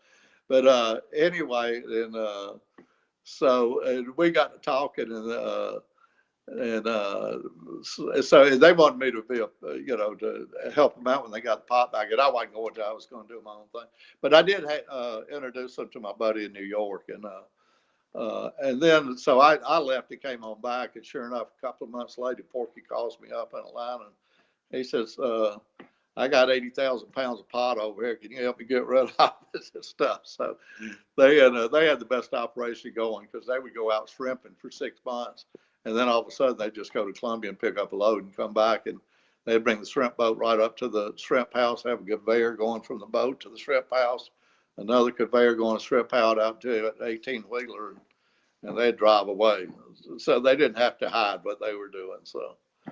You know what the wildest part of this was, Marty? When I first spoke to you and started talking to you on the phone and heard about the story, I thought, okay, this big pot plane bust, this is going to be, they get stuck with the plane, they get caught with the weed, they all get wrapped up in a big bust and jail time. But I was blown away to learn that nobody's doing any jail time. And so, because I was wondering, I'm like, well, what do you guys do after that? Like, did some of you guys we all stayed in smuggling for well, I ended up doing it for about 15 years. I probably did 20 trips overall. I started using smaller airplanes instead of the big ones. Now, so you weren't worried, you weren't afraid, like after this first incident? Oh, no, listen, there's too much money to be afraid, And no, I was never afraid of flying across the ocean or the people I was dealing with or anything like that. I mean, I never had a gun in my life. So you mentioned that. I feel like that you said maybe they tried to get you to bring some guns down there, and no, nothing like that. I mean, first of all, I told them right from the get-go I wouldn't do that. Yeah, the natives were asking you to bring stuff and you told them no, and that's I feel like they did. They asked me to bring them some guns down there, and I said no. So yeah, did they ever try to get you to bring coke back? Yeah, later on I did stuff like that. As a matter of fact, Bob got hooked up with these guys after we did the DC 4 thing. Bob got hooked up with these guys that were kind of gangster type guys, and they had a DC 4, and they wanted to do a small plane first.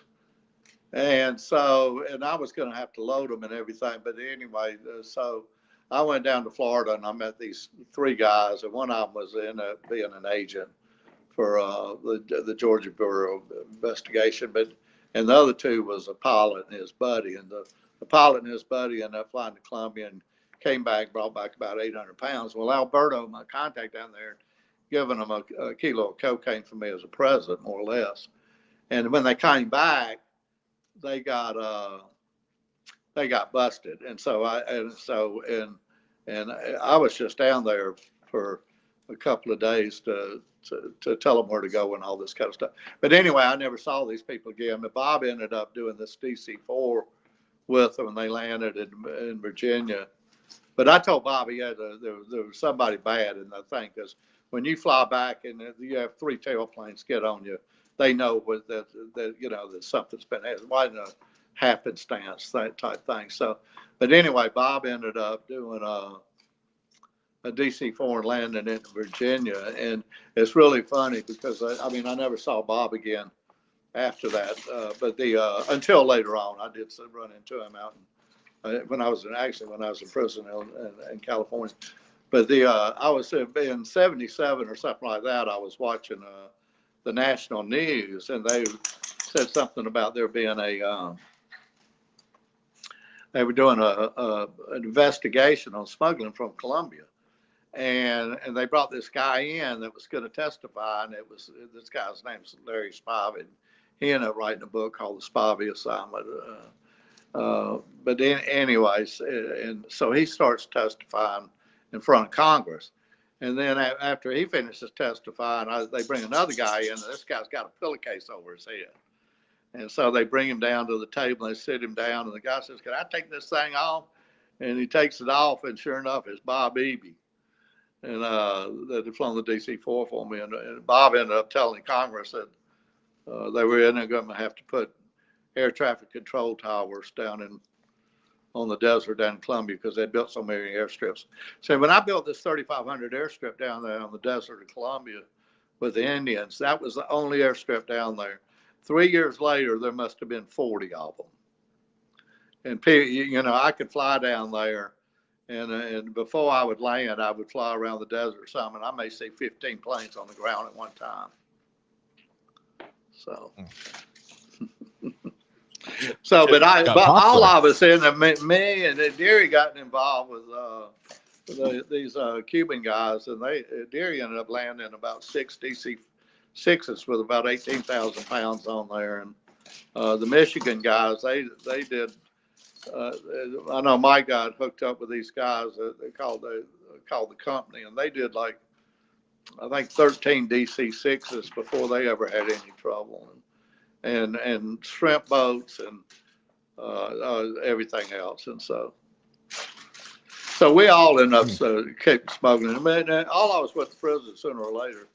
So, but I went to small planes because I thought it'd be a lot safer because it wouldn't be. Basically, you're going to go to jail. They're not going to catch you for what you're doing. They're. The DEA says that they catch 10% of the loads that come in. Well, that's a bunch of junk because out of everybody I know, you don't buy that. Huh? You don't buy that? Oh, hell no! Out of everybody I know that smuggled, they never caught anything. They got half the load on the DC-4. I had another plane that ended up getting busted. They were supposed to be going to Virginia, but I had another airstrip down in South Georgia in case anything happened. And one of the guys kept.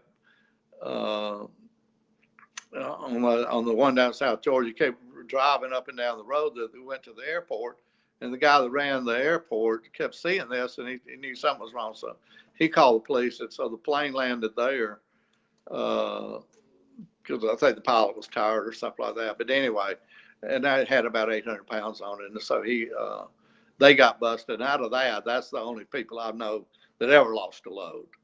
So they're saying they get 10%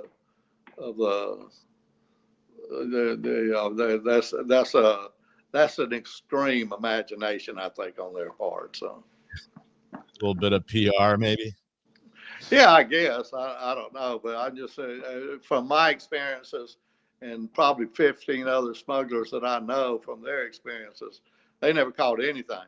Most people that are in jail are in jail because of somebody gets in trouble later on, and they end up cooperating, and so everybody's in jail not for possession or actually getting caught. They're all in jail for conspiracy to do it. So because there's no better evidence they can put on the stand than somebody getting up there and say we did this together. So somebody 2 years down the road can get caught with 100 pounds, and they'll cooperate, and they, he may put 20 people in jail because of that. So, and where was it? Wasn't there a chunk of jail time here you did for like later on? Yeah, later on, I had a king here. We flew. This is another close call that I had. We went to Columbia, and I had enough fuel on there for about 9.5 hours flight time, and it was about a 6-hour flight to Belize where I was going to go refuel. And when we landed in Columbia, the wind was blowing really hard and out of the wrong direction. Usually you've got northeast trade winds blowing. And then when we took off, instead of going about 160 knots, we were going about 120.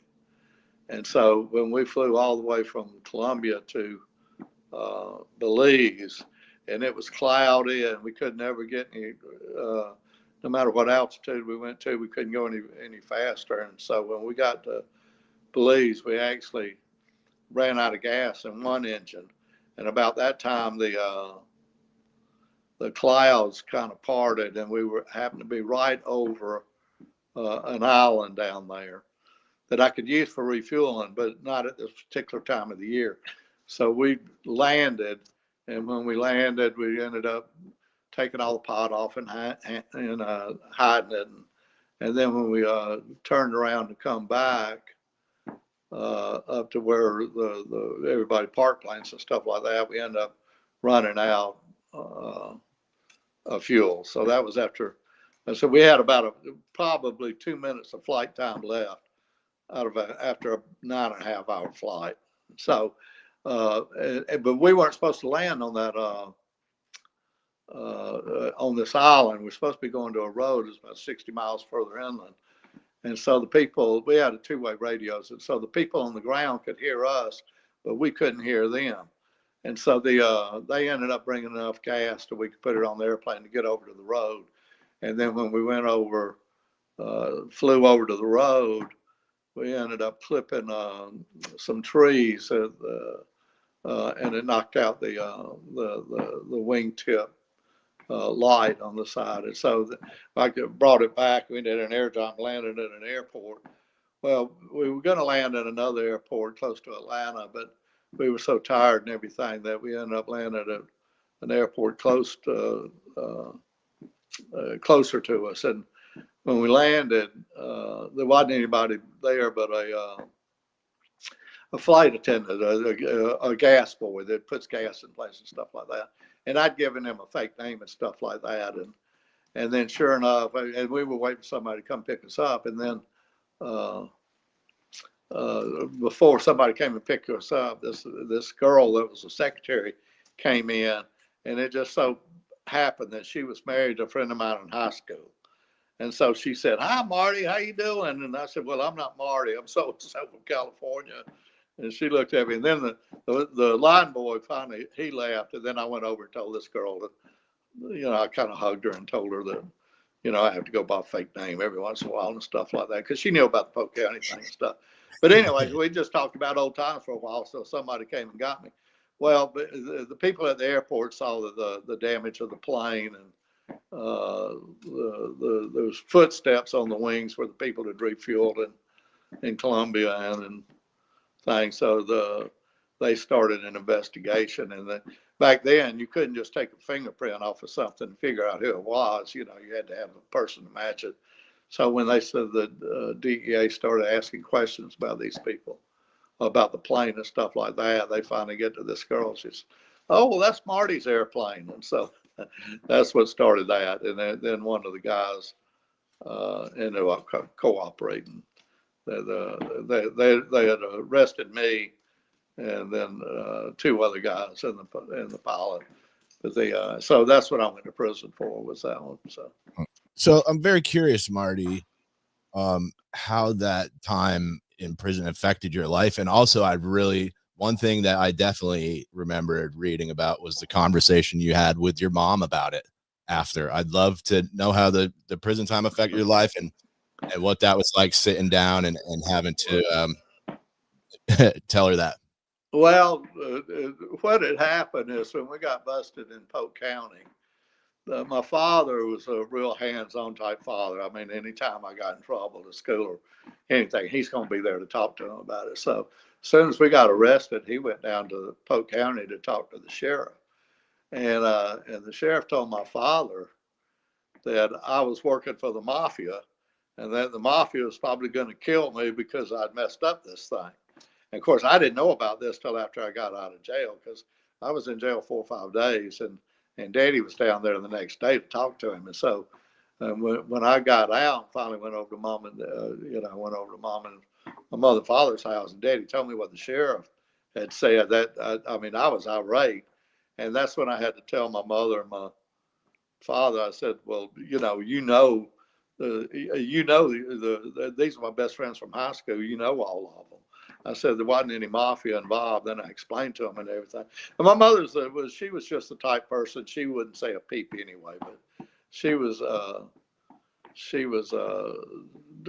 like what I was doing or anything, but she wasn't going to say very much about it or anything. But I mean, but what I really felt sorry for her was for the King Air, where the girl told him it was my airplane. I was supposed to do 4 years for that one. And when I was out in California, the day before I was getting ready to go self-surrender to do this 4 years, I had a cousin out in California that was a cocaine dealer wannabe. And one of my Colombian buddies just happened to be in Los Angeles. And so my cousin wanted to beat this Colombian guy so they could work while I was gone. And like I said, I'm going to self-surrender the very next day. So the Colombian came over to Palm Springs, and from Los Angeles, my cousin was on the Colorado River in Arizona. So they met me in Palm Springs, and my cousin supposedly had a plane and a pilot, and the pilot dropped out of it.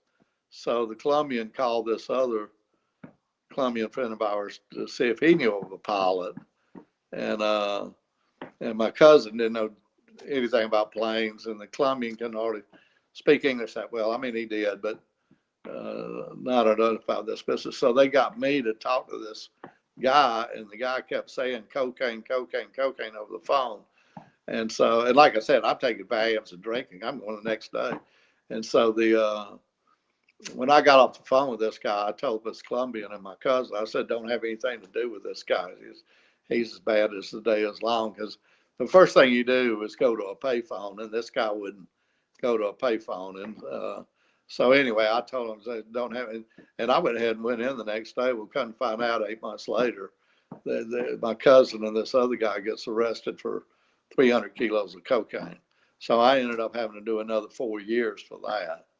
But they didn't even bring me in front of a judge for that until I was just getting ready to get out for the 4 years. And it was right at Christmas time, and my mother had bought me Christmas presents and stuff like that because she thought I was getting out. And then I didn't get out, and I ended up doing another 4 years for those. What was the charges? There's some kind of conspiracy or something? Yeah, conspiracy. And I couldn't fight it because of already, because of my background, basically they're just going to say, listen, you got this record for smuggling, and this Colombian and my cousin, they've got clean records, and so they're going to blame it all on you. So right, they probably were a little sad that you got off easy with the plane thing. Sometimes cops get a little mad when they don't get that big sentence or something goes wrong. Well, that's true. That's true. As a matter of fact, I was talking to somebody about that today. So But anyway, so that hurt my mother more than anything. So I ended up having to do another 4 years for that 10-minute phone call. So I'm getting towards the end, and I still want to leave you a little time here if you want to do some more on drug stuff. But I'm wondering, so could you tell us when your last day was that you spent in jail and what you've been doing with your life since then, Marty? And thanks for being here, by the way. This has been fascinating. I really appreciate you coming on, man.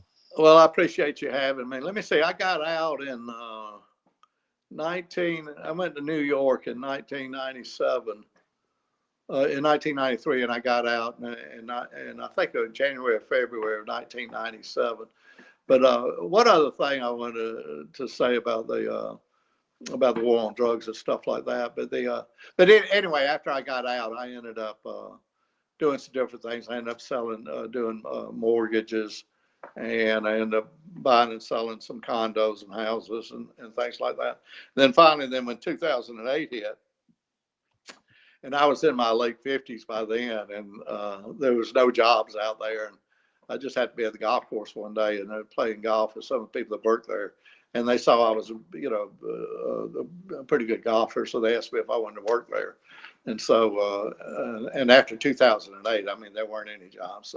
So I ended up going to work at the golf course for a long time and stuff. So, but this, about the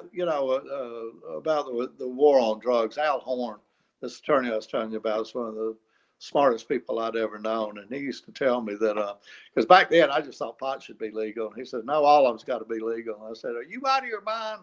And it didn't take him long for me to understand. But anyway, and Al always said, if you take a 10-pound bag of cocaine and put it in everybody's living room, how long are they going to do it before they decide they don't want to do it anymore? And that was true. But one of the other things that he said, that I'll never forget this, that, but cocaine, just powder cocaine wasn't that popular until the mid 70s and stuff like that. But he and I were getting high one night and doing coke and drinking wine and smoking pot and stuff. And this was before crack cocaine ever came around. But Al told me, he says, one of these days, black kids are going to end up shooting and killing each other over control of this drug in their own city blocks, in the major cities. And I had no clue what he was talking about. And I kind of filed it away. It's just words of wisdom from him. And then this is, like I said, this is the mid 1970s. Well, in 1993, when they ended up taking me to New York, to MCC New York. Hi. Anyway, when I went to MCC in Manhattan, and sorry about the dogs, but anyway, when I go in up there, the first thing they put me in a jail cell with this black kid, a young black kid. First thing that came out of his mouth is, I got 12 bodies on my jacket. And then they put a couple of days later, they changed the cells. They put me in another one. And the guy says, another young black kid, he says, I got 15 bodies on my jacket. So it ended up taking 15 years from the time that Al said that to me, that I actually saw it firsthand, that these black kids were shooting and killing each other over control of the drug trades, in their own cities and stuff like that. But talking about the the war on drugs and stuff like that, I want to talk about it. This is a whole different subject and everything, but it's very simple. Just like I said before, the DEA says they catch 10% of the load. That's a wishful on their part. But so if drugs are here and they're here to stay, I mean, in the 70s, 10 kilos of cocaine was a big bust. Now, this summer they busted 33,000 pounds of cocaine. So they're not doing anything about stopping drugs from coming in. So now you've got one or two choices. Either these cartels are going to keep bringing drugs in, and fentanyl and everything else. Either that or the federal government's going to legalize drugs, and they're going to put everybody else out of business. From the kids selling a dime bag down on the street corner all the way up to the cartels. They're all going out of business. and only the federal government legalizing drugs can do that. And then people can get educated, and at least people are going to know what they're buying. They're not just buying something off of the streets that they got no clue what's in there and what's going on with this fentanyl now. Well, let me make a quick counterpoint there, because that was the promise of the legal weed industry, right? Safe and tested weed.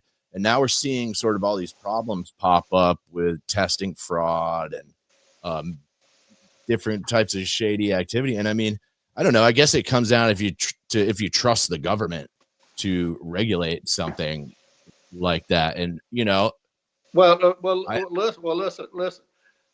The prohibition of alcohol was lasted for 14 years. And when I was young growing up, the most popular show on TV was Untouchables with Elliot Ness and being the G-Man and going after Al Capone and Frank Nitti and stuff like that. And all it was people with machine guns shooting and killing each other.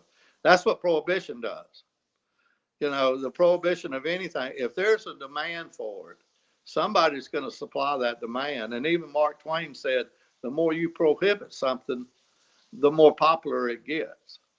So if the government takes that, and like I said, just like in my own situation about the doing this amphetamines in college, I made the decision by doing it that I don't want to do it anymore. And that's what Al was talking about. You put a 10-pound bag of cocaine in everybody's living room, they're only going to do it for a certain length of time, and they're going to say, I don't want to do it anymore. And the only two drugs that are ever going to be around for longevity is alcohol and marijuana, maybe cocaine. But the problem with cocaine is it's made and manufactured in South America, and it's not worth a dime until it gets here into the United States. And you got people, cocaine has totally corrupted every island from Aruba to Bimini in the island chains, every deadgum government in Central America. And here's a little key for you. Nobody in all these other countries gives a damn about our drug laws here. They're going to break them because they're trying to feed their families. And look at what's happened in Colombia with the killings down there. The coca farmers in South America do one or two things with their coca. They fill up freighters every dadgum day of coca leaves to bring to New Jersey to extract the flavoring out for Coca-Cola. Either that or they sell it to the cartels. And nobody ever gets killed for loading those dadgum freighters up. But people get killed at day one as soon as they start selling it to the labs, the coca leaves to the labs to make cocaine. So, but if the government takes it up, that's the only way you're going to stop the. Oh, please don't lose me now. Oh, we were just getting it. Can you still hear me, Marty? Oh, we got no sound. Hang on. Shit. Oh, there we go. Can't lose you now. I was like, that's the only way you're going to stop the killings. The people here, the ODs, the overdose deaths from fentanyl and all that. And, to be honest with you, I've never seen heroin, don't want to see it.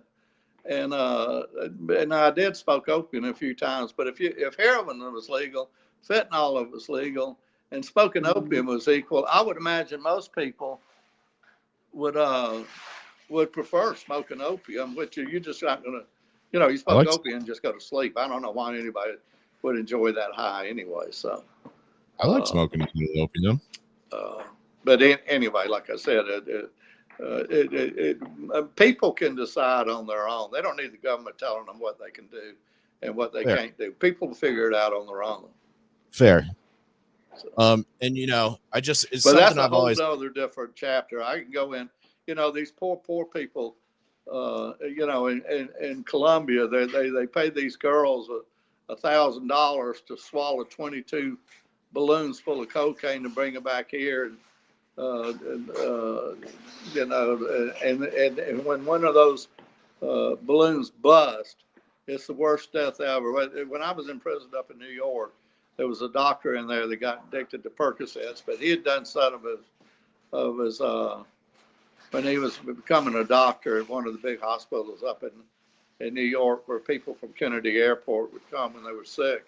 he said the worst deaths he had ever seen is when these one of these balloons of cocaine bust in these girls' stomach, and your heart just starts beating and beating and beating until it literally explodes. He says it's the worst death ever, and this happens every day. Nobody dies from snorting cocaine. You can snort as much cocaine as you want to, unless you got some type of congenital heart condition. You don't have to worry about dying. Now, people die from crack or shooting it up, but the only two people I've ever known that died from cocaine, both died from swallowing it, not knowing that 1 gram of pure cocaine will kill you. But you can sit there and snort, half an ounce in a night, and it won't kill you. So. And so most people die from not being educated about what they're doing and stuff. Is my mic still working? But anyway, can you hear me? That's just my opinion. Like I said, the government's the only one that can put everybody else out of business. Can you hear me at all, Marty? Do I have sound? No. Okay. Are you there? I don't have a. I'm not getting any sound. Yeah, me either. Hang on a second. 1 second.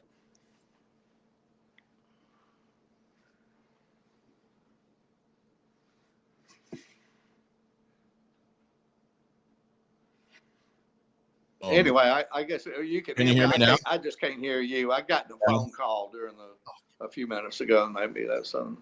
Are you ready to end it now? Well, maybe we'll pick it up again some other time. Hold on. Give me 1 second.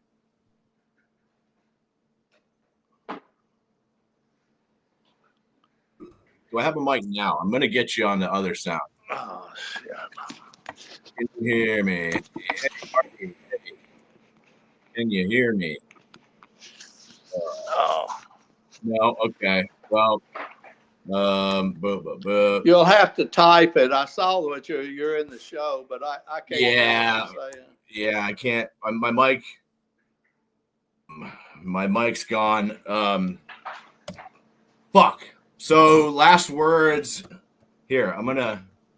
Sorry guys. If you have any. Oh man.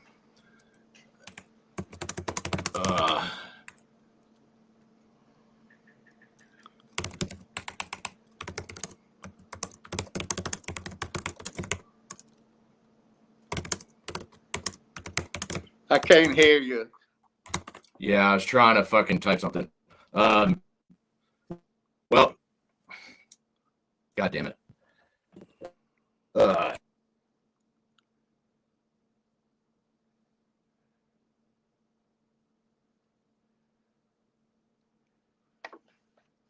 Mic back. I gotta get sound. Hold up.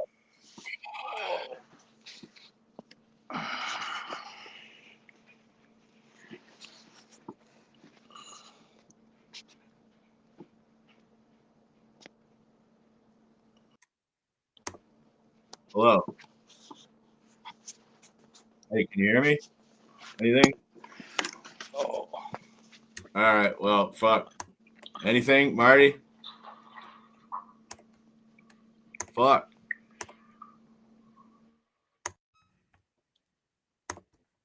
Marty. Hey, will you do me a favor? I don't know what happened with my sound, but if you come back in, your sound was still working, and I wanted to give you the last word. I'm sorry, dude. I don't know why. It's a great time to fuck up there. Yeah, jump back in, and the last word I'm gonna give for you. All right, thanks.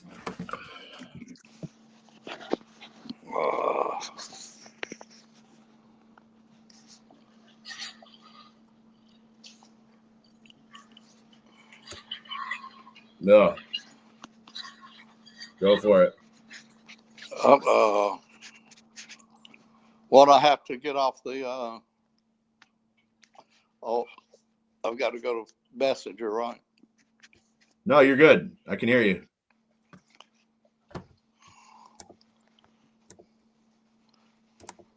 I guess let's say copy link. You're good. You're in there. Go to. You can't see? Can you see me? And I can hear you. Yeah. You can see me too? Uh,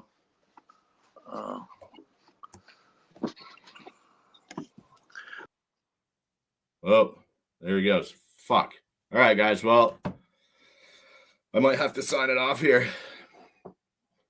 What oh, fucking A. What an unfortunate ending, man. I'm so bummed. I was trying to get that in with Marty. Fuck. One last try. All right. Well.